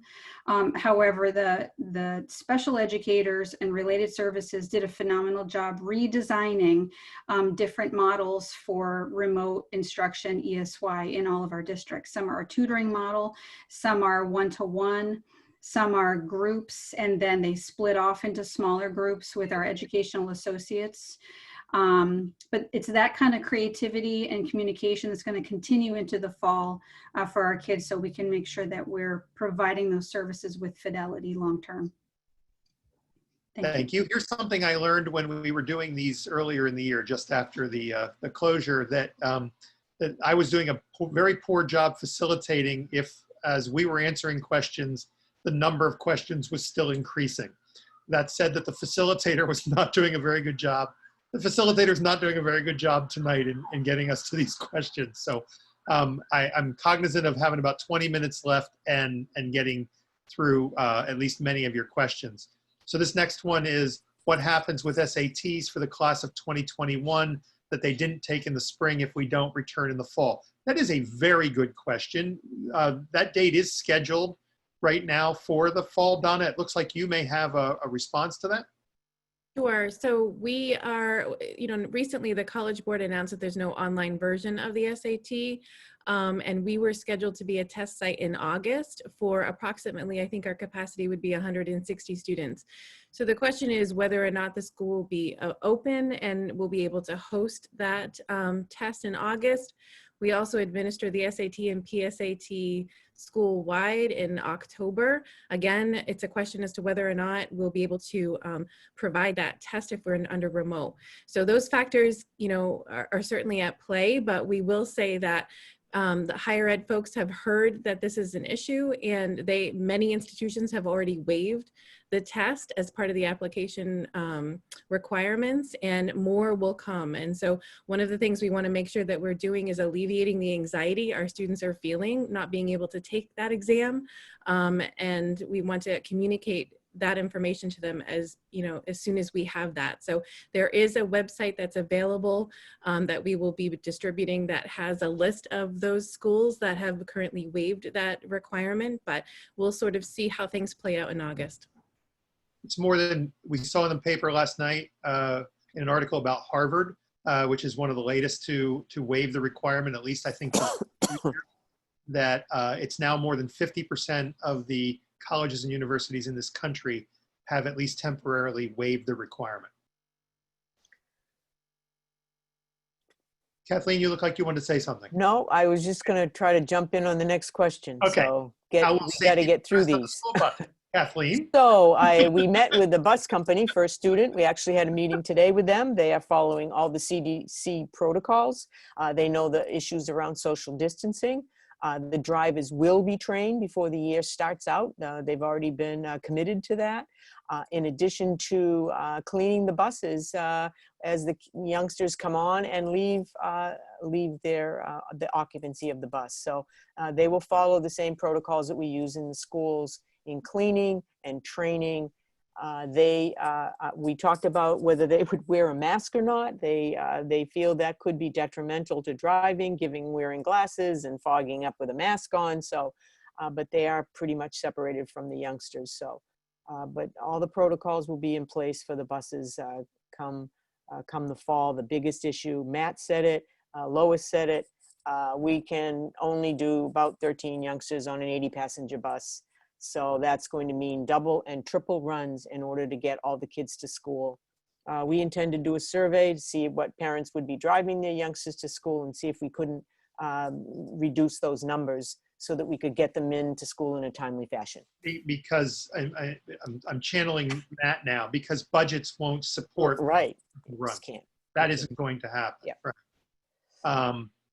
What are the protocols if a teacher or student tests positive for COVID-19?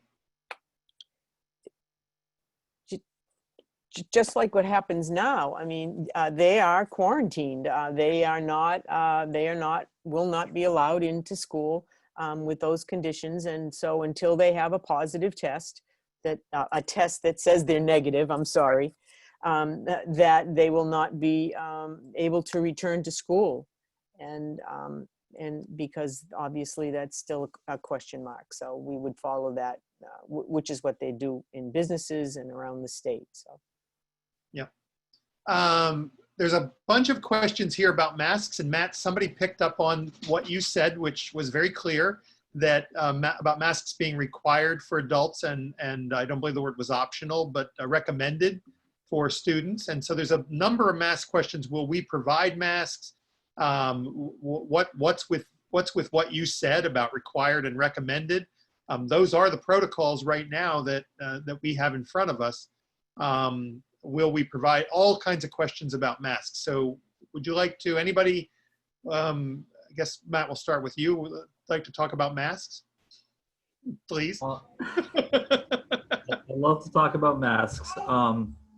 So yes, currently the state is recommending face coverings for students and any child above age 2, and they do recommend that we require it for staff and visitors. Now, that doesn't preclude us from potentially having a higher threshold for face coverings. However, we do need to be cognizant of students with sensory issues, students that the difficulty in with auditory or with certain services as far as speech and just basic content delivery when the ability to see someone's face when they're speaking. So it's something that is an evolving, again, I will say evolving process that we're looking at, and we hope to have more clarity as we go on. There's also the discussion about face shields, and I know there are some masks, some face coverings that have a transparent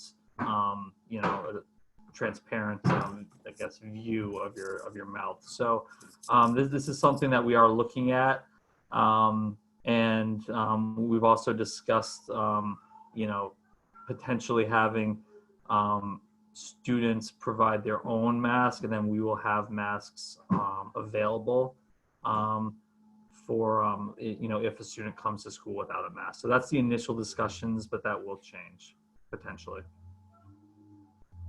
I'm just in the interest of time, I'm going to move along, but if people want to jump in on any of these issues, please do. There's a question here about the conversation, and this is what I was trying to address at the beginning of the questions about tonight being somewhat vague. That's more a reflection of the amount of time we have. The real question here that I'm going to pull out is it possible to prioritize detailed plans for 3 or 4 likely scenarios and share those with the community over the next couple of weeks? Not over the next couple of weeks, but certainly by mid-July. Our goal is to have something much more detailed by mid-July, and to be able to certainly have those preliminary, whatever the state gives us. And again, the person obviously was at one of our meetings and is sort of commenting on what I think I said about what we were expecting from the state.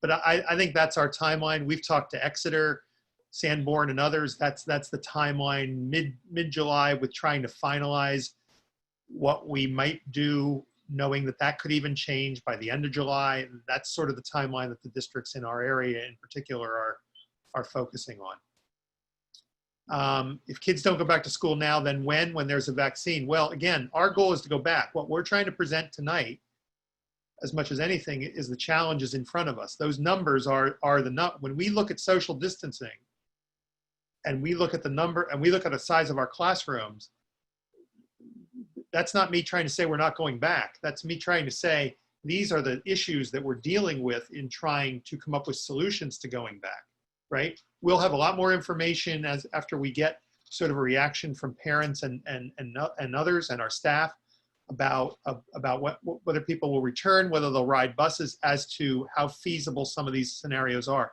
But our goal is to be back safely, face-to-face, in the fall, and I know 90 shares that goal. Let's see. Yeah, David, can you see this next question, David or Michelle? Can you see that? I mean, that's a question we've been asked before. We had parameters around live instruction. We know that didn't happen for every teacher in every classroom across our SAU. We know that didn't happen. We know those parameters need to increase. That amount of synchronous face-to-face time needs to increase. So yeah, is it okay if I just jump in? Please. So this is a good one because it's a big topic that we've had in our committee, and what exactly does, given a remote scenario, right? What does remote learning 2.0 look like? And I think all of our conversations and scenarios, and frankly at various grade levels, specifically at the high school though, look at a remote learning day like a regular school day. There's a scheduled class time where you come in, you meet synchronously, you do your lab, you do your lecture, whatever that case may be. Maybe you work in small groups, but there is that shared time together. The thing that we have to think about or think through is that given also a remote learning scenario, there we have siblings taking care of siblings. We have parents, as mentioned earlier, who have to go to work.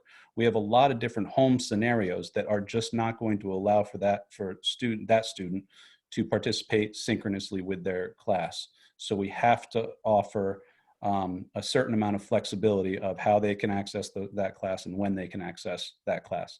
Finding the sweet spot between just setting up a remote learning schedule and providing the flexibility that all families need in order to access education, that's the magic question. And that's what we're really wrestling with right now. But I want to just reiterate where our head is at in terms of the scheduling priorities, because you're preaching to the choir. I know exactly what you're saying, and we've heard it several times. Yeah. Thank you, David. Yeah. There's a question about the PSATs, and I think we tried to answer that in terms of the SAT timeline. I don't know the PSAT timeline. Donna, do you know anything about that? No, like I said earlier, the PSATs usually are administered to juniors in October. So we won't know yet if that's going to continue to happen. So more information to come as we learn. Yeah. I love this next question. What would recess look like if students return to school? I If I love it follow too. Jessica's recommendations, it'll look like class because we'll be outside more often for Right, group meeting, Right. particularly when the weather accommodates it. Again, what we're seeing in terms of some of the research and some of the people, the medical people who work with our groups are saying is that outside is good, right? And so I think that's why you heard the recommendation you heard from the 90 task force around getting kids outside even for learning. So I think recess looks like school. Let's see. Hybrid, there's a number, what I love about these forums is when we get questions where somebody says, can you tell me more about hybrid? And the next person says, can we take hybrid off the table? That's the fun of being in these positions, doing this kind of conversation. I think what we've tried to say is that hybrid's difficult because it flies in the face of a number of things, not the least of which is you as parents and your schedules. Because hybrid means kids are in school sometimes and they're in remote learning sometimes. Some people have talked about that being every other day. I know of a district down here in Massachusetts where I live that's talking about every other week.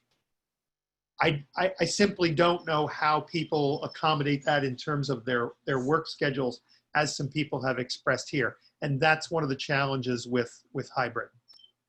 Anybody, and again, if anybody wants to jump in on any of these, please do. Here's a yes on the idea of technology training for students, parents, and teachers. Jason, I think you said something about this already, but has there been any thought on apps, tools to help students with organization and planning? Yes. So some of the basic tools we use already for educational delivery have planning and organizers built into them. I think there's been discussion already with freshman seminar classes at the high school anyway, of incorporating more upfront training so that kids can understand how to use these tools. And if this is done in a remote learning environment, that's going to require a lot of upfront time to just become comfortable with the protocol of how do I access my materials, how do I turn in my work, how can I use a calendar to help me stay organized, how to use Google Classroom to organize their schedule throughout the day and keep track of their assignments. So yes, there's been a lot of talk about that. I think that the online learning experiment that we went through the last few months has taught us that organization and structure is essential. And we've heard that over and over again tonight. So yes, absolutely. Thank you. Would there be more? I'm going to skip through some of these because I think some of you have answered them. If remote learning is pursued, would there be more opportunity for live teaching and small group activities? I think we said yes. That's part of the remote or the instruction committees in both of these SAUs. Would students have their temperatures checked midday as well? Many parents send sick kids to school with medication on board. The only thing I'm going to say about this is this has been a discussion, right? That we live in a country which often incents people to come to work and to send their kids to school sick. And what we're saying now in terms of reopening schools is we've got to somehow reverse that. Now, that's years and years and years and years of culture that have led to that. I don't know how we reverse it in 3 months, but we know that this happens. We have nurses who report that every day there are kids who come to school, had a fever in the morning, someone had to go to work, so they send them to school, and now they're in the nurse's office and on their way home. That's a routine story that we hear. And how do we work with that and parents and our staff to make sure that the incentives are in place that kids stay home and that staff stays home when they're sick? I don't have that answer yet, but there certainly will be protocols and they'll be published. I don't know if anybody else wants to say a word to this. I don't see any takers. Okay. Yes, this is about a question about a schedule. And if we're in remote schedule, David and Michelle, lots of great questions here or comments here about that. So I'll go by that one. Committee recommendations did address the ever increasing equity and opportunity gaps. Oh yes, thank you for this question. Can you speak to the approach of the task force? Well, you heard pieces of it from Jason, right? And so, you know, I think, and again, if anybody wants to jump in here, please do. But from my perspective, every one of these recommendations really has to go through that lens of you know, when we talk about, I'll give you an example of something we talked about with staff today. There was a discussion about accountability for students in terms of coming to online sessions. And I just want to tell you who I am. My head immediately goes to, that's fine as long as we make sure that all kids have an opportunity to be there. Do all kids have a device? Do all kids have appropriate Wi-Fi to be able to be there?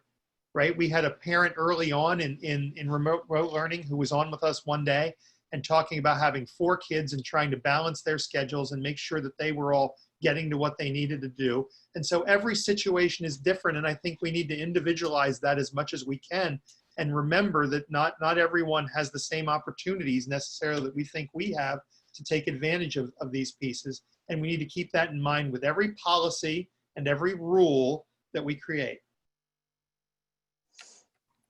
Can I make a comment about that one?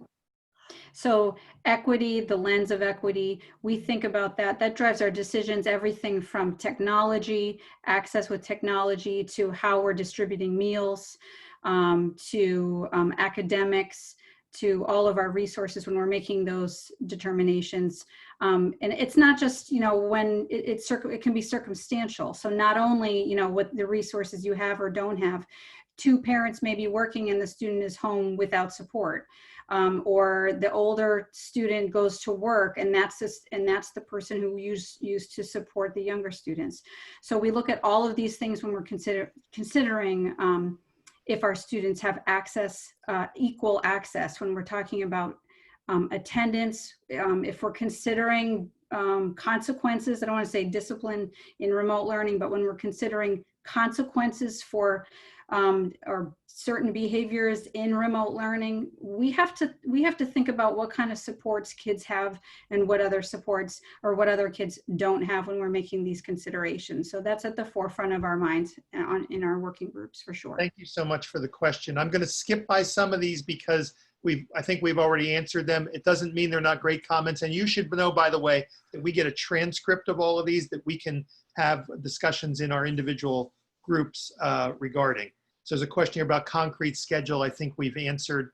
If kids go back to school and the CDC doesn't lift how many kids can ride the bus, how would we get kids to school? That's why we want a survey. And I think you heard 90 say they want a survey to figure out how many people would actually take advantage of bus transportation to see what works for us and how many people might decide to drive or get there in some other way.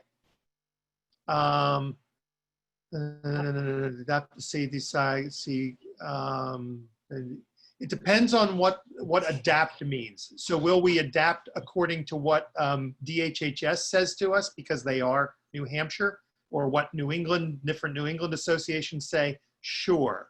will we fly in the face of a CDC recommendation? And I know that's not what you're asking here, but do something that runs totally counter to what DHHS and CDC say? No, because you wouldn't, number one, you wouldn't let us do that. And number two, we wouldn't do that, right? So sure, the CDC, we pay as much attention to what our own DHHS says because they interpret CDC guidance for New Hampshire. And again, they've even differentiated between the southernmost part of New Hampshire and what the data look like here and what we're seeing in some other parts of New Hampshire. David or Michelle, I suppose this is for us though, would the grading scale continue under what somebody's called COVID rules, a new term? I like it. Yeah, I can jump in. Michelle, you can jump in when you need to. I don't want to hog the floor, but we've had a lot of conversations about this, and I'm in the unique position where I have to speak to K through 5, 6 through 8, as well as 9 through 12. This is obviously a question related to the high school grade scale.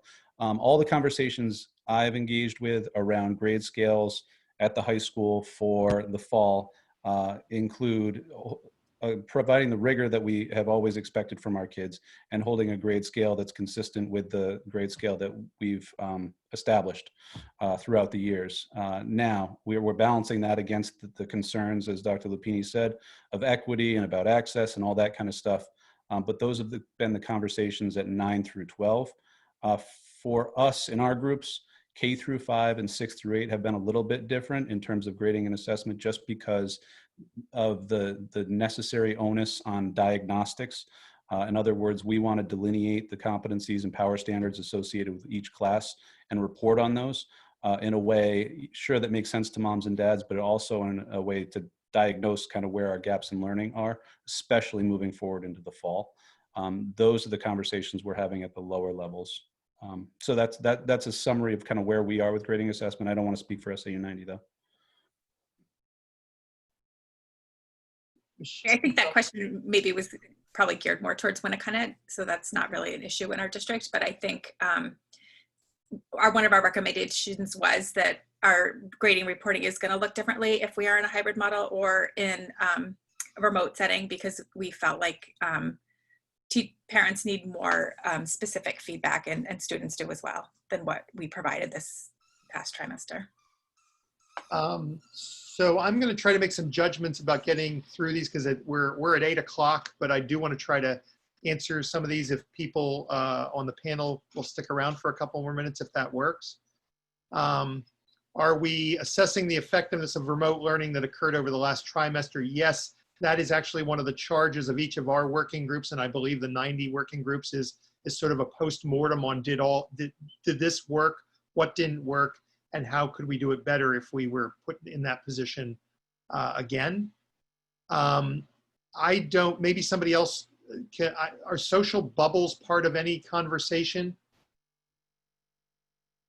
Kathleen, you wanna? I'm not sure what she's referring to. The only thing I think it might be is opportunities for kids to get together socially, right, in online environment. That's my or the other thing is a cluster of kids who stay together. We talked about children wouldn't move from class to class, teacher would move, and so the youngsters would stay clustered together. That's but I'm not sure that's her definition. So thank you. Maybe we'll see an explanation down below. Yep. ELACS is open for math and English language arts in grade 4. It's good to know. Good to know. I think they just did it. Yep. Since daycares have opened, what are your plans for incoming kindergartners? Could a focus be on in-person learning for these children?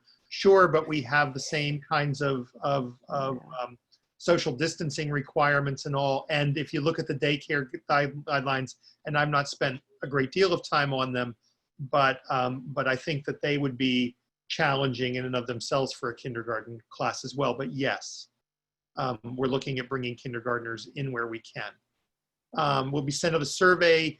Yes, we will have we'll have a number of questions in a survey for parents and our staff around transportation, willingness to send kids back, all those kinds of things. If parents keep their kids home but classes are face-to-face, would we provide remote learning? Yes. Yes. Simple answer is yes. There are a couple different ideas of those models. You heard some people, I think, refer to here, although we've done 3 of these now in the last 2 days. So they're running together a little bit for me about this room and Zoom concept about actually from the classroom itself in certain situations, or whether we would offer separate classes, high school, middle school level. So we're looking at a lot of different models. The hybrid model, again, the only other comment I'll make is the difficulty with it is that it has kids in and out on alternate days or alternate weeks or whatever it may be. And that presents its own set of challenges for parents with respect to their work schedules, as one example. Would you consider outdoor classrooms? I think you heard Absolutely. 90 say that as a key tenet. Yes, for us as well. Do you have a date in mind when families would definitely know the beginning of the school year? So we're working on that calendar now in terms of looking at building more time up front for teacher PD. But I think if you're also asking whether we're actually physically coming back, I'm in that mid-July, again with my colleagues around the area, that mid-July to late July timeframe for putting something in place that we can then act on. I do want to ask this question about students who have one-to-ones. Parents, case managers did wonderfully, but don't see how IEPs for kids can be met, especially those with one-to-ones. Caroline or Jessica, you want to take that? Sure. So certainly our one-to-ones can't be in right next to our students who, they usually have their one-to-one aides, and parents are really stepping up to support those kids. However, it's true that the case managers have worked hard to create a schedule and communication with the one-to-ones. So it has been the case for most of our students that the case manager is communicating and sitting in on regular ed classrooms and communicating with the regular ed teachers, providing specialized instruction, and the one-to-one aide will sit in on that with the case manager. And then the one-to-one will have an additional session with the student following that session with the special educator. It's just a matter of creating a schedule that allows the aide to support the student beyond the specialized instruction that the special educator already held. So it's a lot of moving parts, but the EAs have been really crucial to this whole process. All right. Yeah. I can reiterate what Caroline's saying. It definitely is a challenge. And a lot of our one-to-ones also support some of the social interactions that happen during lunch and recess and things of that nature. And so it is tricky to be able to follow the IEP because the schedule of the day doesn't follow typically how we write IEPs. And so that's something to be considered. And the conversations with case managers and parents really need to ensure that we're talking about those things in team meetings at the start of the year if we are going to continue in remote learning, to see what parts of the day the student will need support with a one-on-one aide, because they may not need it all 6 hours because they may not be in instruction all 6 hours. And so trying to manage and navigate the differences in schedules, because when we create an IEP, we create one for what their typical day looks like in a in-school environment. And so we would need to make considerations around what that would look like when we are in a remote setting as well. There's another question here about the grading system, and I saw a comment down below about schedules and grading system and why was I skipping questions. It's not because we're avoiding the questions, it's because I believe that Dr. Hobbs in particular for SAU 21 has responded to the questions. We believe that we have to have a schedule at Winnicott High School, and quite frankly all of our schools. We believe a schedule has to be put in place for when kids would meet. We believe that the grading system, while it was something that we moved to on the fly, and certainly something that had some benefits, it needed to be worked with, right? And the committee has done that, and I think you will see that when you see their final report. Again, tonight was more meant to get some feedback from you than it was to talk with you about the final report in any of these areas. We're not there. Let's see. Can we remove the hybrid model from consideration? Yeah, it's very. I don't think we've taken anything off the table, but I think we've laid out a number of the issues with looking at a hybrid model. So I'm going to take this question about could we hold a session next week on learning, and someone who very nicely says down the line here that they appreciated what we did in the spring with the weekly sessions, and when will we do these? We'll look to set up some kind of a regular schedule. It will not be Saturday mornings, and it will not be weekly for now, but we will set up some sort of a regular schedule to talk about our portion of the report, and where we can, we'll certainly work with the SAU 90 team to do as much of that together as we can. I will be glad to pass this comment on to Mr. McGowan about prom in the fall. And there's a question here. There's a comment here about families deciding what they were comfortable resuming school in the fall. If New Hampshire is opening up, which it is, so should the schools. If individual, so I'm not suggesting that that's not true. I'm suggesting that we're going to survey people, right? Our goal, I'll say it one more time, our goal is to open safely, right? Yes, New Hampshire is opening now. Yes, the data are pointing that that's the right thing to do. And yes, we're also paying attention to what DHHS and the CDC are telling us is going on in other parts of the country where they've opened up. And all of those things have to be on the table for us to think about as we're looking at our decisions. And one of the reasons why we're saying that these other entities will be giving us information to work on in July and late July. And again, our goal is to safely open at the beginning of the school year for students to return to school.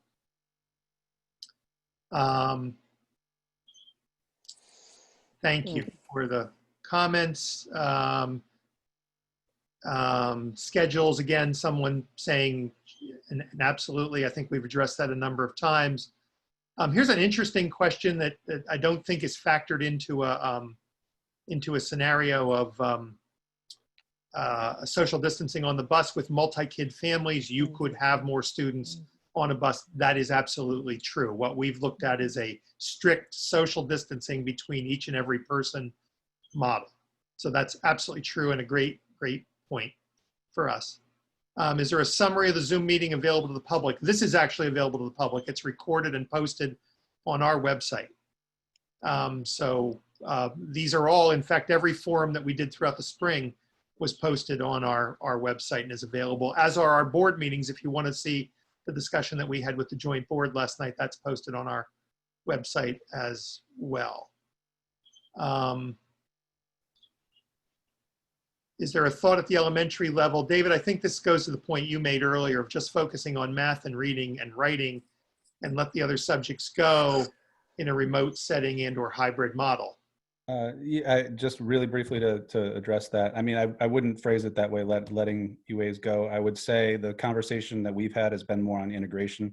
If we're in a remote scenario, we're going to need to create learning teams that include our unified arts and emphasize our core areas. I would reiterate that. We've heard from teachers and families that the integrated arts are really a key component to the school, everyday school program for youngsters. Integrated or direct instruction themselves is critically important. And you know, some youngsters live for those integrated arts programs, not discounting the importance of reading and writing and math. But those integrated programs are essential for our curriculum. It would be helpful if classes were scheduled at certain times, kids had to show up, we took attendance. Again, I think that's what Dr. Hobbs talked about in those expectations. And again, there was a question earlier about equity, and I think Jason addressed that well in saying we want to make sure that kids have access to those classes. To Matt's response, New Hampshire CDC recommends young children don't wear masks due to their inability to wear them properly. Daycares actually don't require them in New Hampshire, nor does do emergency school age providers. As a parent who sends kids to both, I know. I'm not saying my child won't wear one, but can attest to won't wear it properly. And yes, we've heard that that's behind the that recommendation. We're trying to get to the mall, Greg. I'm whittling it down here, but we're going to try it. We're going to try in the next few minutes to get to the questions that have been asked. will there be for support for students who, even with now the questions are jumping on me, with the organizational tools available, are still challenged with organizing and planning? I don't know, Caroline or Jessica or Jason, who that would be, but somebody want to take that? If this is a student who has new challenges that have developed over remote learning, we want to know about it. So I recommend you are reaching out to your guidance counselor to raise these concerns, so we can make sure that we link up the right people to support your student. So whether that's a technology piece that can be supportive, or a social emotional piece that can be supportive, or other accommodations that have not yet been identified as something to help the student access the curriculum, we want to know about it. So please be in communication, reaching out to your teachers and your counselors and administrators if there is a challenge that is surfacing in this environment. I also think consistency with scheduling will help with some of that. I think, you know, in our efforts to get remote learning out and about, we didn't create asynchronized schedules. And so with that, I think creating more consistency across the board with scheduling will help with that for kids. It'll be embedded in in our planning process. But I also think providing opportunities, again, to get creative with the additional staff that are out there, like our target assist teachers and our integrated arts teachers, also helping students with some of those planning and organizing, and allowing opportunities for them to access additional staff if needed for those areas that are challenging for them. There's a question here which I'm just going to generalize to the idea of having teachers switch class. This goes back to the CDC recommendations, right, that say the group of students should be with a teacher. Right. And how we pull that off at a middle level or high school, we can't. But it's specific to Marston and the academy, but really this issue of having teachers move rather than students move. I see some nodding heads as if that's part of the conversation. Well, that is part of our conversation in SAU 90. We talked about moving teachers and not students. They would stay together. They would cluster together. And it does. It eliminates all the passing in hallways and lines to the cafeteria and all that. So we think that's an important aspect. Again, when you have at the middle school, the youngsters don't stay together from class to class. They're mixed, they change it up. So that's much more difficult at a middle and certainly the high school level. Yeah. Thank you. Do we have the flexibility in the elementary grades to semi-isolate classes within the homeroom to limit contact? If I understand it correctly, yes. Mm-hmm. While this would not be social distancing per se, but it would mitigate some of the risk. Yes, except that if we have social distancing requirements in place, we have to meet those social distancing requirements that DHHS gives us to work with. So, and that is our issue within a classroom. There's a comment here about Massachusetts schools. Yes, we've talked about this. Are absolutely considering hybrid models. 1 week in school and the next. I know that because I live with someone who works in one of those districts where they are considering that, and I don't understand what the difference is between what their parents are reporting and what we're hearing. And so it may be something for us. Listen, if we're wrong about the feedback we've gotten, it may be something we want to include in surveys to see, you know, whether people, as this person tells us, if they knew far enough ahead of time in terms of the planning, whether they could plan for some type of hybrid model. Caroline and Jessica, I'm going to send this next one to you about an agency that's looking to support families in need of technology. Yes. Thank you for that comment. To clarify the request for the session next week, this is specific to the learning plan. It could, so I think what we've taken out tonight, we'll discuss this, is whether we're getting back together with the task force later this week, is whether we need to come out and talk about specific parts of the plan. And it seems like there's a lot of interest in the learning part of the plan, and maybe that's something for us to do a session specific to. I'll talk with Dr. Hobbs and members of his group about that. Traffic entry and exiting due to bus situation, how you get them to school with the buses. Yes, we're concerned about that. Yes, we're concerned. We're concerned about a lot, but yes, we're concerned about that. Thank you for that comment. Thank you for that comment. Let's see.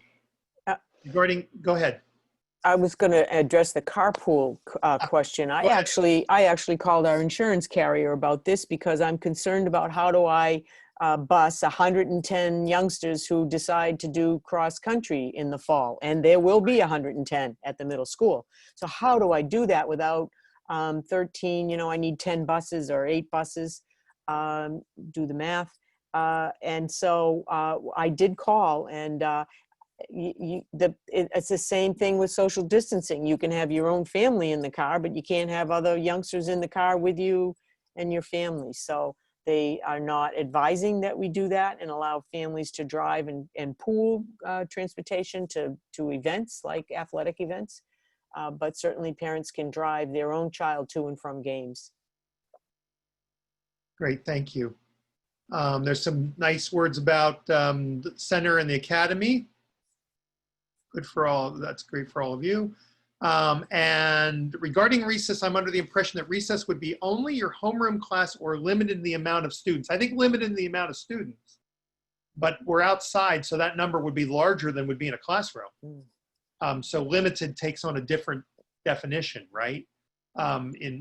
With respect to recess. And I haven't seen numbers on that. We certainly haven't explored what numbers on that may look like, because I think, as Matt said, we're dealing with a number of different schools who have different ways that they schedule these things, and we would build some broad-based parameters. So thank you. Let me say this. If you had a question that you don't think got answered, or you have something else that comes up, please email me. My email is blupini@sau21.org. I'm happy to get questions out to the appropriate people. And Kathleen, Lois, same with us. Kay Murphy at SAU90.org, and I know Lois is on with us. Yep, El Costa at SAU90.org. Absolutely, would love to hear for any specific questions for us as well that we can be considering in our group work. Absolutely. So let me just say the commitment we will make is that we will be back here. We'll schedule these. We knew that when we came back, we did make a commitment when we came back, but when we left in May, I guess it was, yep. That we would be back to talk about return to school, and that we would schedule some from time to time after that, and we will absolutely do that. And again, I'll take that suggestion to heart that we maybe devote some time to specifics of these. I think, David, people would like to hear a lot more from your group. And I think that we didn't do much on it tonight, but the work that Donna's group is doing is fascinating work in an area where we are just seeing tremendous change, upheaval in higher education that is going to impact our kids as they graduate for the next number of years. I want to say one quick thing before we go. So I think this is the last sort of public session like this that I will get to spend. That's a great suggestion, by the way, to have people submit questions before the session, and we can figure out a way to do that the next time, because Rhonda Evans is the master of this format, and she will figure out a way for us to do that. I want to say this. I think this is the last time I'm going to get a chance to do a public forum with Kathleen Murphy as superintendent of SAU 90. And I want to say what a pleasure it is to work with you, and how much I've enjoyed working with you, not just around these things the last number of months, but over 2 years. And I so appreciate you, and will so miss you. Thanks, Bill. Bill, can I make a final comment? I just want people to realize how fortunate they are in Hampton and SAU 90, SAU 21, because a lot of communities haven't reached out, haven't involved their stakeholders, like our families, our guardians, our community folks. And It's been very impressive. I'm reading across the state where school districts are really just getting started, are waiting for the state to come and give them guidance. So for us as Southeasters, to begin this discussion, have it open like this, we don't have all the answers, and that's the way this has been for us. But it's pretty impressive with a response from the folks in SAU 21 and SAU 90. Great. Thank you, Kathleen. Lois, looking forward to working with you. Guys, thanks, Bill. Also, the last time, one of these kind of sessions where I just got to get a plug in. Sorry, Kathleen, where Michelle Witt's actually coming over to 21 to work with us as the principal of the Barnard School, and we're thrilled about that. And Jessica Parsons is coming to work with us as the Director of Student Services or Special Education. I never get it completely right in Seabrook, and we're looking forward to that. And one thing you can count on is that these two SAUs will continue to work together on this, because that's the best way to serve all of you. So. Great. Good night, everyone. Thank you so much. Thanks. Thanks, everybody. Till next time.